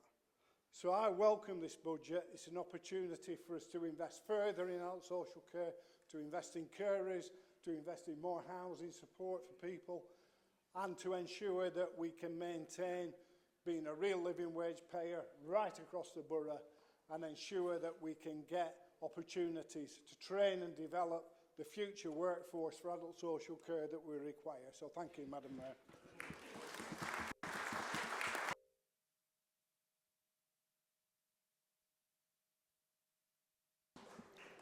Thank you, leader and portfolio holders. Are these recommendations seconded? Second, Madam Mayor. Councillor Raymond, would you like to reserve your right to speak till later in the debate? Yes, I would like to reserve my right to speak later. I now invite the leader of the main opposition group to speak on the budget. Councillor Watson, you now have the opportunity to speak on the budget should you wish before we move to the amendment. Councillor Whit-Watson, do you wish to speak on the budget? Councillor Whit-Watson does, Madam Mayor. Thank you, Madam Mayor. I'd like to put on record that my laptop's falling off, but the table there. Also, my thanks to the Council's finance team for meeting with opposition members, answering our questions and producing an ever-increasingly difficult but balanced budget. I'd also like to put on record my thanks to Tony Clark and to Diane as they're leaving all left the Council.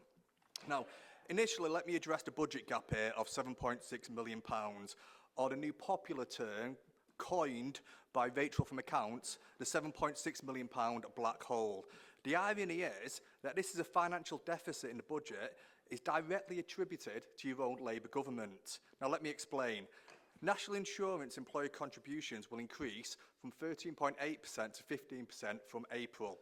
This will add an additional £4.5 million to the Council's annual budget, which will increase annually on top of this with inflation. Every 1% of council tax equates to £1.5 million, which Councillor Raymond has already alluded to, which is £4.5 million. Coincidence? I think not. Now, remember when we were promised? Not a penny more. Now, we are a low-income borough, and this has already been addressed, with many of our residents just about managing or living day to day, and this council tax increase will have a negative impact on their lives. Now, I remind all members that 17.5% of our residents live in communities that are classed in the 10% most deprived areas nationally, and that 33% of people in this borough live in the 20% most deprived areas in England. That's 1 in 3 of our residents, or about 110,000 people. Child poverty is also on the increase from 16% to 23% in the past 8 years, an increase of 7%. So what we've voted on today is an increase in council tax of 4.99%, which will add further financial burden to all of our residents who are struggling. 3 years ago, Band E council tax increased to £1,677. With this 4.99% increase, Band D council tax will increase over £2,000 to £2,030, or a £352 increase in just over 3 years. I must mention the cost of living crisis and also how this 4.99% increase to council tax will affect our financially vulnerable, our low earners and our pensioners. Haven't our pensioners suffered enough? But yet again, not a penny more we were promised. Data from the Food Foundation charity highlights the cost of a basic basket of food has increased by approximately 26% since April 2022, disproportionately affecting the most vulnerable and poorest household, which we've just reiterated is, I'm going to reiterate now, is a third of the people in our borough. Energy prices will increase again by 6.4% in April, or 16% since the Labour government has come into power. Maybe yet again, Rachel from Accounts can explain to me how this will save our residents £300 a year. United Utilities Water plan to increase 32% over the next 5 years as well. Rent increases. In 2022, a three-bedroom council house rental was £361 per calendar month. Now it's £429 per calendar month. It's increased by £816 annually. The same goes for private rentals. In 2022, a private rental property in the borough was averaging at £620 per calendar month. This is now increased to £1,072 for a three-bedroom rental property, an increase of a staggering £5,424 annually. Now, these increases to energy, food and rents must also be considered before any council tax rises. And let's not forget that Labour won a landslide election pledging not to increase taxation, not a penny more. Then we must look at the implications of how this national insurance hike and how it will affect the cost of living from April. In short, along with excessive government borrowing, everything will come up and will be increasing and become more expensive from April. Now, I don't have a direct line to Rachel from Accounts, but if I did, I'd remind her that there's no such thing as a taxation on employers, only a tax on customers. Now, this national insurance hike will have a detrimental impact on the running costs of this very council in the coming years, because we are the business here and the taxpayers are our customers. And I can only see an increase to council tax due to this national insurance employee contributions year on year. Now, how will this affect businesses from April? Businesses, local businesses in the borough will be affected by national insurance increases, which will in fact will restrict growth. Energy costs are currently 4 times higher than they are in China, which again will restrict growth. Business rates are going to increase, which again is going to restrict growth. Suppliers' costs will increase, and due to the aforementioned, will also restrict growth. Now, there's no such thing as government money. There's only taxpayers' money. And this is generated by business growth, which is being restricted by increased taxation, rates and regulation. I am pleased, though, that the new homes bonus will continue for the coming year. For context, we received £3.1 million in the year 2022-2023, £1.6 million in the year 2023-24, and £2.1 million in 2024-2025. Therefore, we can estimate an up to averaging about £2.2 million extra income at the current rates for the next financial year. Then there's the increase to council tax generated from all the new homes. And both these revenues are not included in these financial projections, as it said, income yet to occur. I must also mention the Manchester Airport dividends and how much we've lost over the last 5 years. Pre-pandemic, in the financial year 2019 and 2020, we received a dividend of £6.4 million and £5.6 million in 2018-2019. We are losing, on average, £6 million a year until 2028 from these dividends, and we do not know why, due to commercial sensitivity. Now, this is £30 million in lost revenue since COVID in the past 5 years alone. This money will be better spent in our communities, supporting and delivering local services. Now, current council gross debt stands at £473 million, and this is set to increase to £631 million by the year 2027-2028, or by £158 million within the next 2 years. We also have we also voted on tonight to increase our operational boundary limit of borrowing to £870 million and an authorised limit of borrowing of £913 million by 2027-2028. Now, what alarms me about this increased rate of available borrowing in the coming years is that it's too tempting to take. Now, maybe this is to deflect from the lack of funding urgently needed from national government for local authorities by papering over the short-term financial cracks through increased debt to this authority. Now, this is not sustainable, and we urgently need funding reforms on how the government funds local authorities, and this needs to be completely revised. Now, I do acknowledge that the funding formulas have been slightly amended and we are receiving more money this year. But we're also receiving a one-off subsidy to help offset the cost of the National Insurance employer contributions. But the Labour government is giving in one hand and taking away with the others. So why are we not unifying as the 10 Labour-run councils of Greater Manchester and putting pressure on the government to stop national wastage of taxpayers' money and start prioritising more funding for local services, for local people, through our local authorities? It's clear to me that reform is urgently needed. The Labour government seems to have a bottomless pit for funding the unwinnable war in Ukraine, but only excuses for our financially vulnerable pensioners and low earners. Now, last year in this chamber, Councillor Raymond summed up by stating that the Labour Party is putting people over politics. And this may be the case, but it's not the people of this borough, as this increase to national insurance contributions and council tax increases are making our residents poorer and keeping many of them in oppressed poverty. Thank you, Madam Mayor.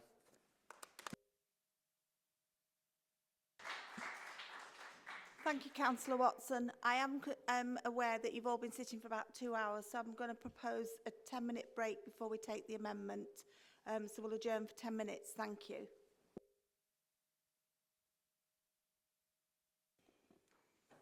Thank you, everyone. Please be seated.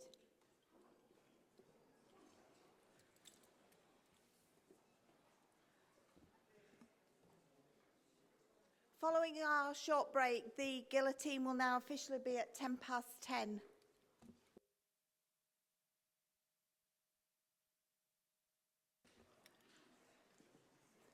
So the next item on our agendas is we've received an amendment to the motion prior to the 12 p.m. deadline yesterday from the leader of the Community Independent Alliance Group, Councillor Watson, which has been seconded by Councillor Gerard.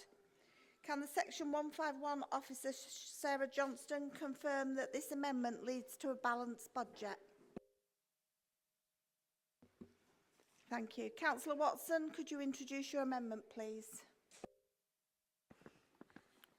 Thank you, Madam Mayor, and thank you to Sarah Johnson for helping me write this amendment. No, not didn't help me write the amendment, but, you know, for getting me across the line, shall we say. Now, this amendment is basically, it's a very similar amendment to the one last year.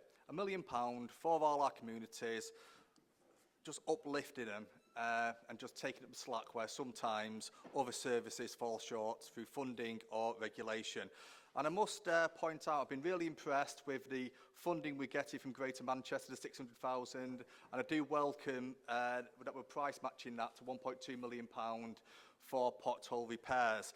And I also welcome the £7 million that Councillor Prescott highlighted as well for road resurfacing. But this amendment is not just about potholes resurfacing, it's about the whole range of good we can do within our communities. Now, for 14 years, we've all heard, and yeah, austerity was terrible, we can't deny that, you know, it was terrible by the Tories. But we've currently got a Prime Minister that can't define what working class is. Now, and I think it's fair to say that the majority of members in this chamber, we're all working class. Okay, we're from working class families and we represent our working class communities.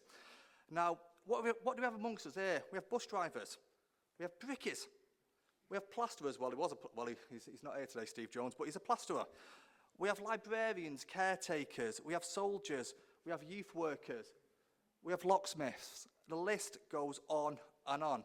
So what this amendment would allow is to give something back to our working class communities in a one-off fund to improve local infrastructure and the very basics that our residents demand. Now, it's investing to save the council money in the short term, and this amendment is deemed balanced, competent, and within the budget, and it would guarantee up to £40,000 extra per ward to be spent in all of our communities at your discretion. So imagine now consulting your community leaders, your community representatives, and saying we can make a real impact this year with this £40,000. Now, I know a lot of members in this chamber are traditional Labour, and this amendment would allow a limited boost to services and let your working class communities know that unlike this national government, we in this chamber have not abandoned you. Now, our communities are our greatest strength, and this is shown time and time again, whether it's through some of the great events we put on, through COVID. And our residents expect the basics, and this amendment would allow us to deliver just on that. Now, I'm going to quote someone here today, and it's going to surprise a lot of people in this chamber. He's a good friend and colleague of the Prime Minister, Sir Keir Starmer. And the quote's from today, actually. And the quote is, "For a while, many people didn't know what this government stood for. They do now. Tough choices for the poor, endless money for war." That was Jeremy Corbyn today who quoted that. And I never thought I'd be quoting Jeremy Corbyn in this chamber, but I stand with him on that. So just to reiterate, sum up, this amendment is for £40,000, which is balanced for all of your communities to do good. Thank you, Madam Mayor, for letting me present this amendment.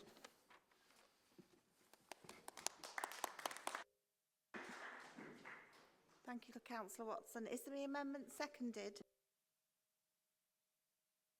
Seconded, Madam Mayor. Councillor Gerard, as seconder, would you like to speak on the amendment now or reserve your right? I'll speak now, Madam Mayor.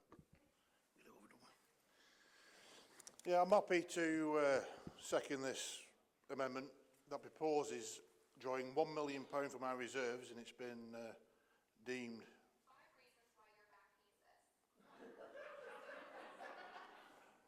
Say again. And it's been deemed competent.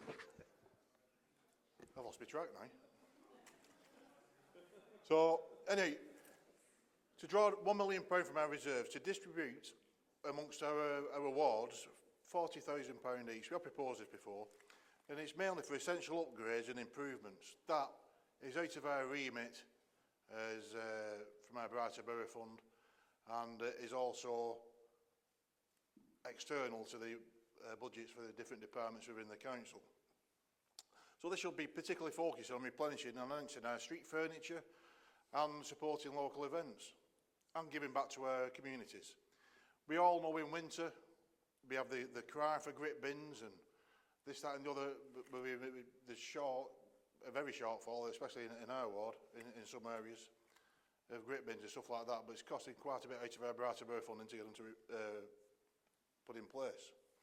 And as we all know, our communities are the lifeblood of our borough. They thrive when we invest in their infrastructure and the well-being of our residents. So street furniture such as benches, bins and notice boards, etc. are more than just functional items. They are integral to creating welcoming and vibrant public spaces. They provide comfort and accessibility, encourage social interaction and foster a sense of belonging to our residents. I think we all know when we go to different areas, I mean, we all look how well maintained somewhere is. You know, we say, oh, look at this, isn't this really nice? No litter, very well maintained. I don't think we can say that so far in Wigan. Councillor Prescott might disagree, but I don't. But with your support tonight for this amendment, we'll have the opportunity to upgrade and maintain our wards and improve them. Ensuring it meets the needs for our communities, imagine improving our green spaces with new benches, new equipment where families can gather, and providing adequate waste disposal to keep our neighbourhoods clean and inviting. These announcements will significantly elevate the quality of life for our constituents. Moreover, I wish to highlight the potential for local events which we could use this money for. Events provided at ward level can bring people together, as we fully well know in Atherton, strengthening community ties and stimulate our local economy. And there's no question about that. When we put on the events in Atherton, our economy boosts from it. With adequate funding, we can facilitate cultural festivals, community gatherings and other initiatives that celebrate the diverse fabric of our neighbourhoods. Importantly, using our reserves in this way is not just expenditure, it is an investment in our shared future. It is a statement that we, as a council, are committed to enriching the lives of our residents and building a more connected, resilient community. I urge each one of you to consider the benefits of this amendment and put party politics to one side. By supporting this proposal, we are acknowledging the needs of our wards and taking the steps towards a more better community. Thank you, Madam Mayor.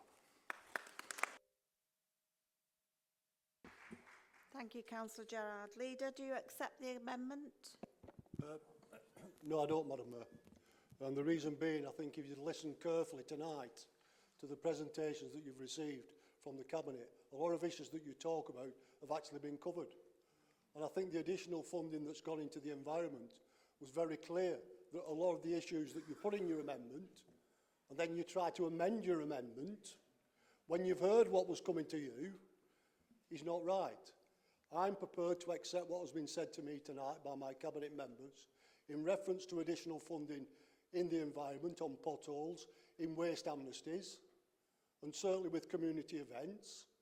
We still have Brighter Borough, which you've used to support a lot of the local events that you mentioned in your speech.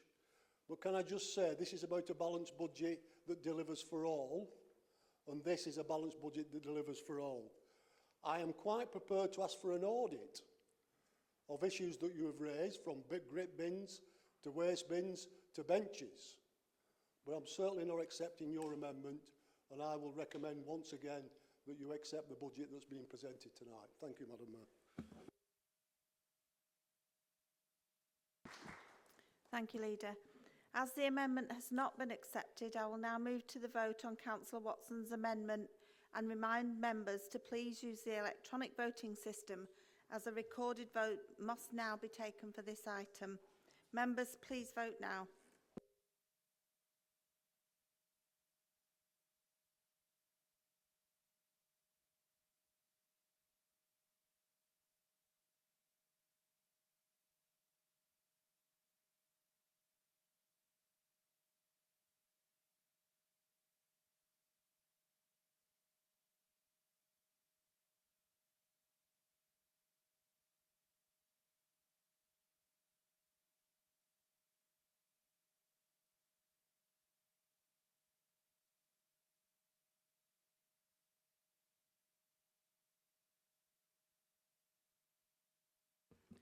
Members, the amendment has been lost.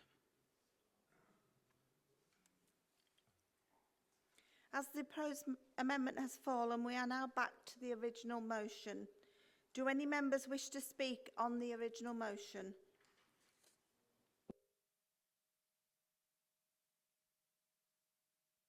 Councillor Brearley. Thank you, Madam Mayor, allowing me to speak.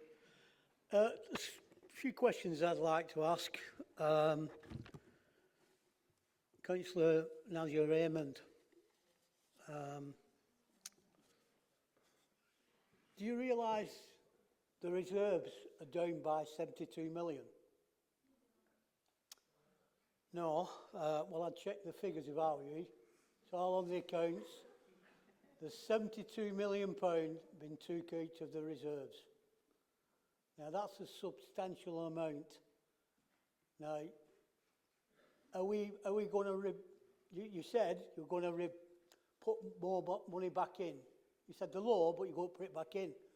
But it's £72 million down. No? You don't know where it is? You want me to tell you where it is, then?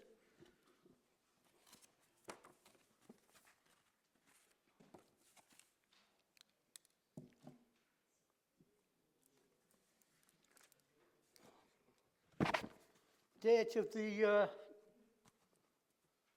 information I've got on my laptop is 30th of September 2023.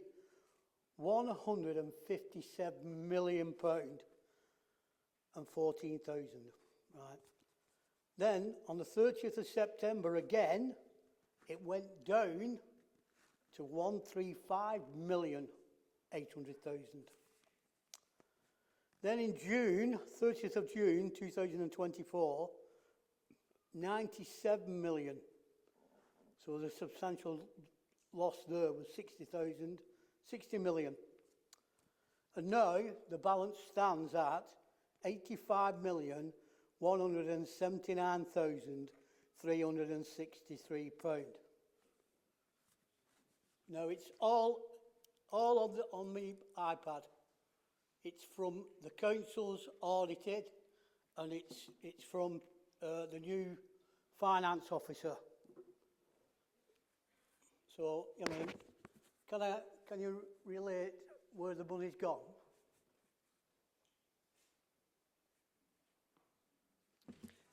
Councillor Brayley, Councillor Raymond can't answer until you've finished your speech. Oh, sorry. And you can't back Sorry again. about that. So you've got a little bit of time left. Okay. If you want to use it. Going on to Councillor Cunliffe. Now, I asked for how many people are employed by this council, just to assess the wage bill and everything. And they sent back and they said 4,540 odd people work for this council. But you said, not 10 minutes ago, 9,000 people work in adult care. We employ 9,000 people. Absolutely. What are you on about, Fred? You don't know. Councillor Cunliffe, what's your point of personal explanation, got please? sleep. He's misunderstood something I said in the debate.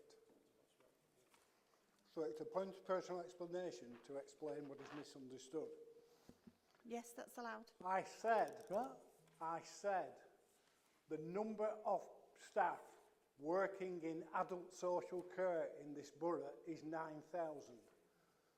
Some of them work for the council. You implied that we employ these people. No, I didn't imply. I said 9,000 people are employed in adult social care. There are 51 private care homes in the borough employing staff who work here. There are staff working in home care across the borough for private companies. There are staff working for voluntary organisations.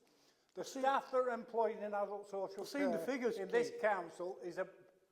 Yeah, so there are 9,000 people working in adult social care. Not all of them work for this council. You implied you did. No, I didn't. Oh, well, that's where I was led to believe. When you said we employ 9,000 people... Councillor Brayley, Councillor Cunliffe, we can't have a back and forth. You've got time left, Councillor Brayley. Councillor Cunliffe's answered the question. Do you want to use the rest of your time? Yeah, Councillor Reader, I've been waiting for 18 months for you to send me the list of public assets, what's gone missing at AOL, when the old leaseholder ransacked the place. Ransacked it. You didn't bring the police in. Now, them are valuable assets to us, the Wigan people. And I think you should produce the list now, or bring the police in and get them back. I mean, the chandeliers, them have gone. But they went probably 18 months before that guy left. And the insurance paid for the new ones. Were they glass or were they... What were they? Why should somebody take them? It's unbelievable, that. Right? But we need some answers, and we need them this time. You know what I mean? Because it strengthens our assets in this council. So can we rely on you to give us the information, please? Send it by email. Look forward to that. Thank you, Madam Mayor. Thank you, Councillor Brayley.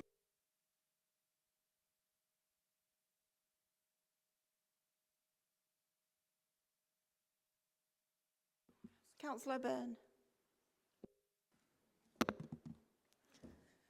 Thank you, Madam Mayor, for letting me speak. It's just something I wanted to say about the council tax rises, really. I'd just like you to listen to something, if you will.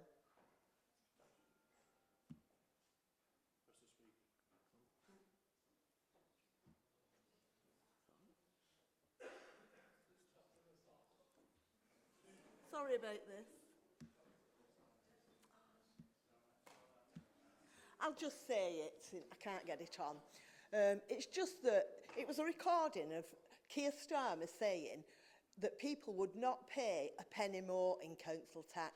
He clearly stated that just before he was elected. So it was a blatant lie. He said not a penny more will anyone pay in council tax. So nobody here can think it's right to lie like that. He lied about supporting the WASPy women.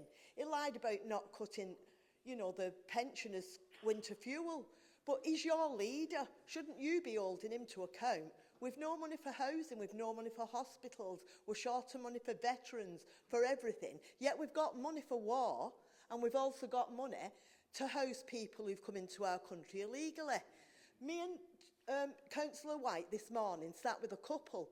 They're a middle-aged couple, lived in the the property they're in for 10 years. Suddenly, they've got a Section 21. Normal. They work, he's been a brickie, she works at the hospital. Suddenly, they're finding themselves, they cannot afford the extra money, extra £400.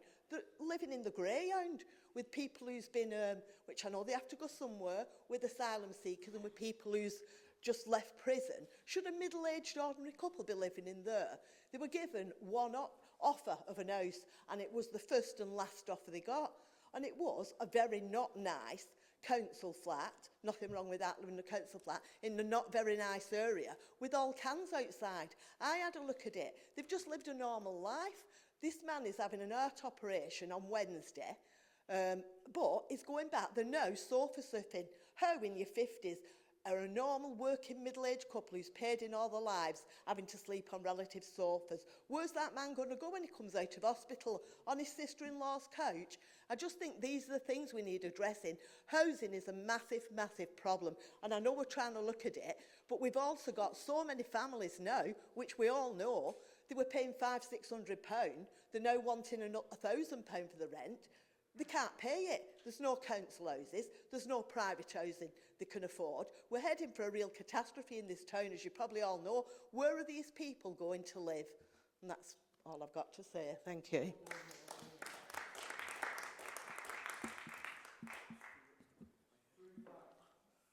Thank you, Councillor. Councillor Gerard.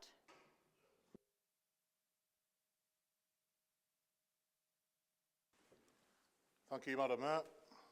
I'll play it for you. Freeze council tax next year using that windfall tax that hasn't been collected. Yes, you heard it right. Not a penny more on your council tax. Not a penny more than the bill you paid last year. I think that says it all, really. In 8 months, we've seen this government alienate farmers, small businesses, pensioners, taking away the winter fuel allowance, WASPy women. I know we've got a couple in here. And we're here tonight being told that we have to vote for this budget, putting more pressure on our residents. Well, I, in good conscience, cannot do that. I cannot. At the moment, now, a Band B property, I'm only speaking off my own, over a 52-week period, a council tax is going to cost £32 per week over 52 weeks.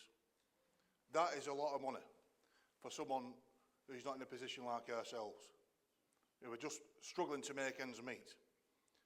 Those who are just above the management level are going to really struggle now with this added pressure, and the rent rises, of course. 16% energy rises, energy cost rises. No sign of a windfall tax, as we've just heard in that clip there from these energy companies. He was banging on about it in the opposition. He's not doing it now. And there's no windfall tax coming at all, by the sounds of it. Fuel's going up, food's going up, and as has been mentioned a couple of times today, we can find money for war and ammunition and bullets in a war on the continent with Russia, in a war by proxy, basically. And we're asking our residents to bear more and more all the time, and we cannot do that. Now, I've gone off script there a little bit, so just forgive me. Keir Starmer once said in the election, and I think he said it on Downing Steps as well, those with the broadest shoulders should bear the greatest burden. I ask you, who are we burdening in this budget? It appears all too clear that the very people who can least afford it are carrying the heaviest load. It is our responsibility to change this narrative and to ensure that our local policies reflect our values and lift up those who are struggling. As we debate this tonight, or just maybe one side, there's not many red lights flashing. As we debate this, let us not lose sight of our mission to create a fair and prosperous Wigan for all. Together, we can advocate for a budget that emphasises opportunity, compassion and unity. And we must listen to our community, which is what we got told by the Labour government. When there was an opposition, they would be the party that would listen. Well, they seem to be doing the transmitting, and we have to do all the receiving.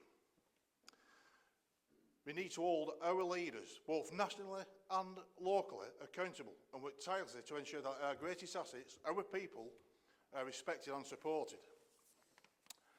Now, I can see the frustration in some of your eyes, the weariness in your shoulders. You've dedicated yourselves to the Labour Party, to the ideals of social justice, to building a better future for our community, and yet you find yourselves disillusioned, disheartened, feeling like the promise once made just 8 months ago ring hollow, like the path forward is shrouded in doubt. I understand that. I felt that myself many years ago. The weight of expectation, the crushing burden of unfilled pledges, which is happening at the moment, the slow, agonising erosion of hope. We've all seen the headlines and felt the tremors from it. The disconnect between your party and the direction and the needs of our constituencies, especially the elderly, the WASPy women and small businesses, ring loud and clear. It must be a painful realisation for you, but do not succumb to it. Do not allow cynicism to paralyse your commitment to your service locally. Because while the path may seem unclear, the challenges may seem insurmountable, your belief is our shared desire to improve the lives of people we represent. Councillor Gerard, I'm sorry, your time's up. Yeah, I've been sorry. That's right. Thank you. Councillor Draper. Thank you, Madam Mayor, for allowing me to speak. I weren't going to speak, but I am now. I never thought I would ever agree with Councillor Watson, quoting Jeremy Corbyn. We've got plenty of billions of money for war, but we haven't got enough money for pay our pensioners, the winter warm fuel allowance, our WASPies, which is very close to me, and Councillor Wales. It's a disgrace. The balanced budget that we had, I mean, I've been on the audit, 7.5 years. They're a great, absolutely brilliant set of people. Paul McKevett, who's gone, Tony, who's finished now. I can't call it. I've seen it firsthand how this council, personally the local government council, runs things. This is aimed at the top, the leadership at the Labour Party. If we can't look after the people who voted them in, what can we do? I never thought I'd be on this side of the chamber speaking like this, but I can't sit here and not say anything. We've got to look inside and say to yourself, when people make pledges, because we've made plenty of pledges in this council and kept to them as well. When you make national pledges, you're supposed to keep to the track and keep and abide by them. They're not. They're not abided by anything. And the reason I resigned was the reasons it's been quoted behind me, which is the WASPy, which is very close to my heart, which I will still carry on fighting until we get it. You've got the winter warm fuel allowance, which is an utter disgrace that we can't pay that to our pensioners. The 2-child benefit cap, and then I can go on and on and on. And the one thing I want to say to Councillor Prescott is the environmental is brilliant team, Paul, absolutely brilliant. Street scene, a credit to this council. What I have to say to Councillor Gambles is what I've been going on about in the Labour group and publicly is the right to buy. It is scandalous. We've lost millions in this council through that. It should have been scrapped. It was scrapped in Scotland in 2016 and it was scrapped in Wales in 2019. And it should be scrapped here. We had 37,000 council houses in, I said 10, 15 years ago. We've got 21 and a half now. It should be scrapped. There is no reason why it can't be. They are not listening to a good council like this. They are not listening to the people, and this is what it's causing. So thank you for listening anyway.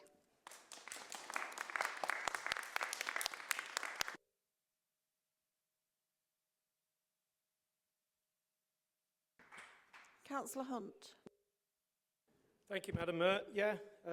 I don't know about Rachel from account. It sounds like Bob from the Borrowers to me. But, I mean, there's a lot of this going off piece tonight, and I do understand and sympathise with some of the stuff that's been said, but you've got to remember, this is about setting our budget, Wigan's budget.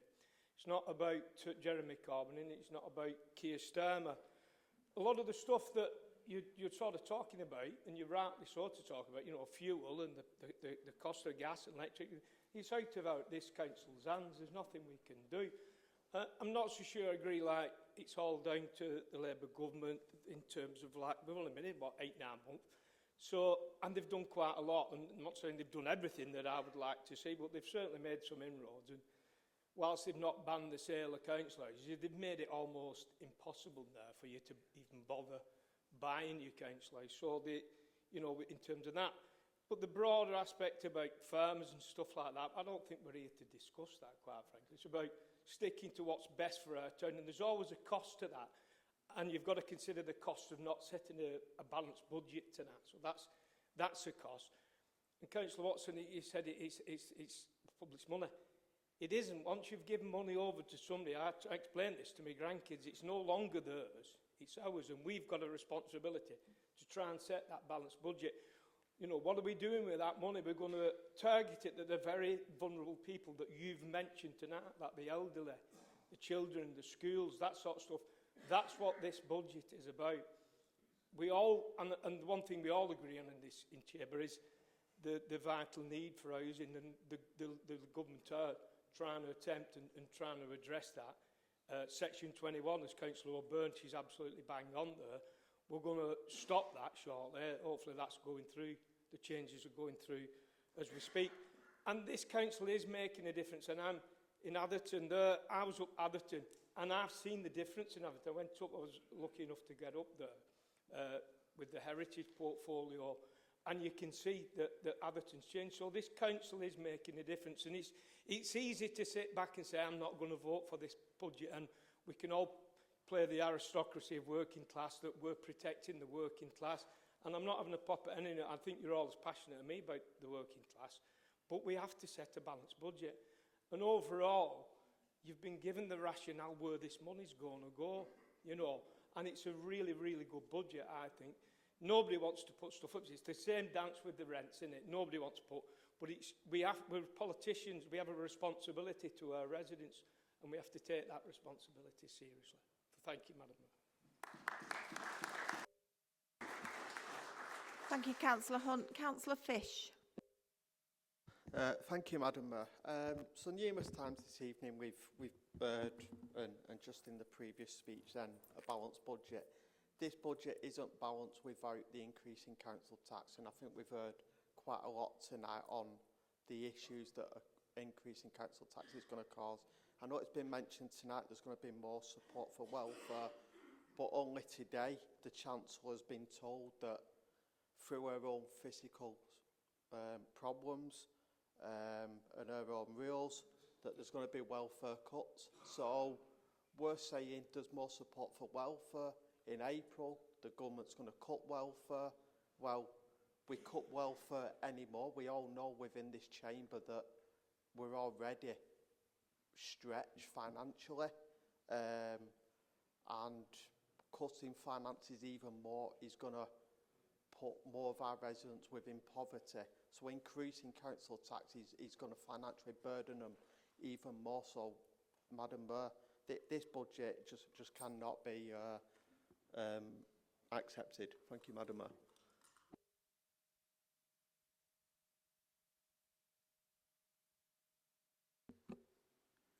Councillor Raymond, you reserved your right to speak at the end of the debate. Do you wish to speak now? Thank you, Madam Mayor. I have a lot to respond to, so I'll try to be very quick.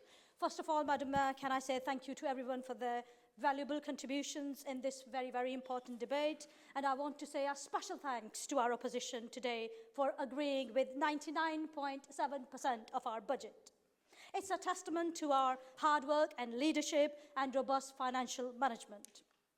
I thought you cared about people, but the rhetoric, the sensationalism, the drama, confusing the national and local issues, talking down our proud towns and villages, failing to propose any viable alternative tells me that you have no regard for any residents in this borough. Councillor Watson, Councillor Raymond, just a second, please. Councillor Gerard, what's your point of explanation? The rhetoric what we heard on the other side is she's relating to ourselves about confusing national and local politics. So I really don't know what she's on about, really, because they do it on that side, but we can't do it on this side. I'm sorry, Councillor Gerard, that's not a point of explanation. Well, I've said it now. Yeah. Councillor Raymond, continue, please. Thank you, Madam Mayor. Councillor Watson, you linking the national insurance increase to the rising council tax is very absurd. Are you forgetting that increasing the council tax by a certain limit was suggested by the last government? And when we talk about co-spending power, it is an assumption that local authorities have to increase their council tax to meet their demands. You never mentioned it before, Councillor Watson, and I wonder why. And suddenly, you remember the child poverty, you remember residents struggling, you remember rising prices, you remember energy crisis and everything else. Do you not realise that this is the legacy Labour government inherited from Conservative government who were in power for more than 15 years? And are you also forgetting that this Labour government has been in power for only 7 months? Manchester Airport dividends. You are trying to create a big scandal and trying to portray it as it's a big scandal. That's not how our business works. Dividends ultimately belong to shareholders, and the dividends from Manchester Airport do belong to us and other shareholders, and we will start getting them from 2028 onwards. And the dividends on the car park are being accrued, and we will get them when the time is right. Councillor Beerley, I really don't know where you got your calculator from, but it's definitely not working. Our reserves are not down by £76 million. Money has not gone anywhere. We are still resilient, we are still robust, and we are still stable. But Councillor Bradley, Councillor Raymond, just a second. Councillor Bailey, what's your point of explanation? All the information is on this website. Wigan Council. Councillor Bailey, I'm sorry, that's not a point of explanation. Well, I want an apology. She's saying I'm talking rubbish. No, she didn't say that. No, 72 million. Councillor Bailey, I didn't say that. I am just £72 million gone out the reserves. Councillor Bailey, I'm asking you need to be quiet. explain where it... Councillor Bailey. Councillor Raymond, will you continue, please? Councillor Bailey, I am just suggesting that if you need a lesson on our reserves, I am more than happy to volunteer. Councillor Auburn, again, do you forget that this financial crisis is what we inherited from the last government, and the core spending power assumes a council tax rise to meet our expenditure and our demands. Councillor Fish, our budget is balanced, it is prudent, and it is resilient. But I think tonight, Madam Mayor, we've ruffled their feathers, we've rocked their boat, and with this budget, we've triggered their timbers. Madam Mayor, it feels like our opposition is going bonkers. Councillor Raymond, Councillor Brearley, Councillor Brearley, that's not a point of explanation. Councillor Brearley, that's not a point of explanation. I'm sorry, that's not a point of explanation. No, that's not a point of explanation. Councillor Brearley, you're insulting people now and there's no need for that. I'm asking you to be quiet and turn your microphone off, please. Yes, but you've had your turn. You can't speak again. Sorry, Councillor Brearley. Turn your microphone off. That wasn't a point of explanation. It was a rant. Can you turn his microphone off, please? Councillor Raymond, thank you. Thank you, Madam Mayor. Madam Mayor, it feels like our opposition is going bonkers. They know that their numbers are not adding up. They are exhausted and they want to go home. So I'll make it easier for them and take them out of their agony by concluding this debate. The fact is, Madam Mayor, this budget is robust and resilient for our people. With investment in children's services, up. With environmental budget, up. Adult services, up. House building, up. Economic regeneration, up. Potholes, up. And apprenticeships, up. Madam Mayor, I move. Thank you.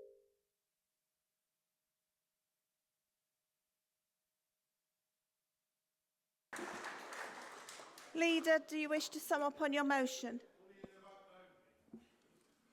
I'm thinking twice about Michael Boo for now, you know. We'll get ready to rumble.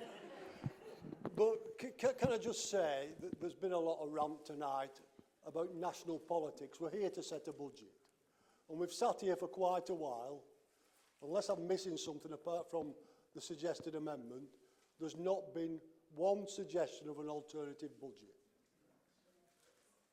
And the only thing I can, if we want to start quoting people's quotes, and you're actually quoting, you wanted to play a tape of Keir Starmer making a statement back in March 2023? 2023, when he wasn't in power and didn't know about a 22 billion black hole that we've had to inherit. And if we want to talk about people's statements, let's remember when Councillor Gerrard and Councillor Watson said very clearly, I'm voting Labour at the next general election. And we'd like you to thank you for that, because one thing I have got is a memory.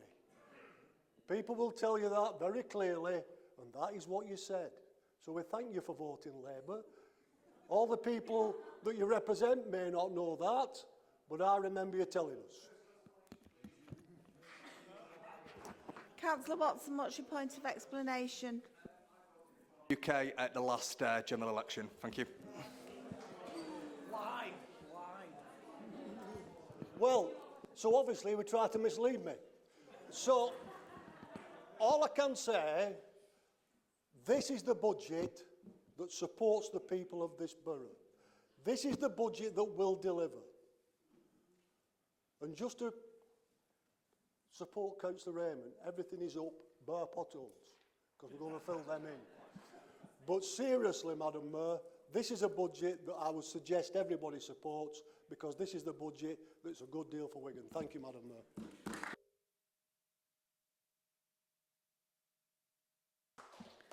I'll now move to the vote on the original motion and remind members to please use the electronic voting system, as a recorded vote must be taken for this item. Members, please vote now.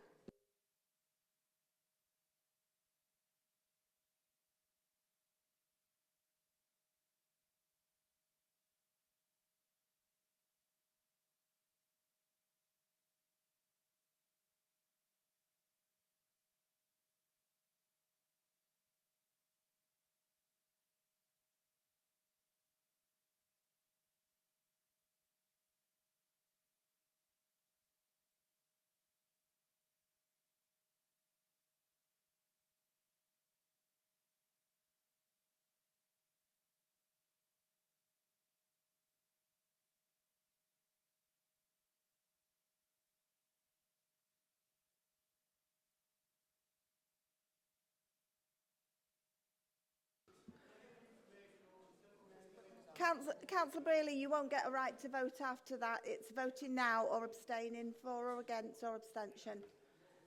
He's abstaining now. Yeah, so that vote is carried. Thank you. The motion's been carried. That concludes the business before us tonight. Thank you all for your attendance. Thank you and a safe journey home.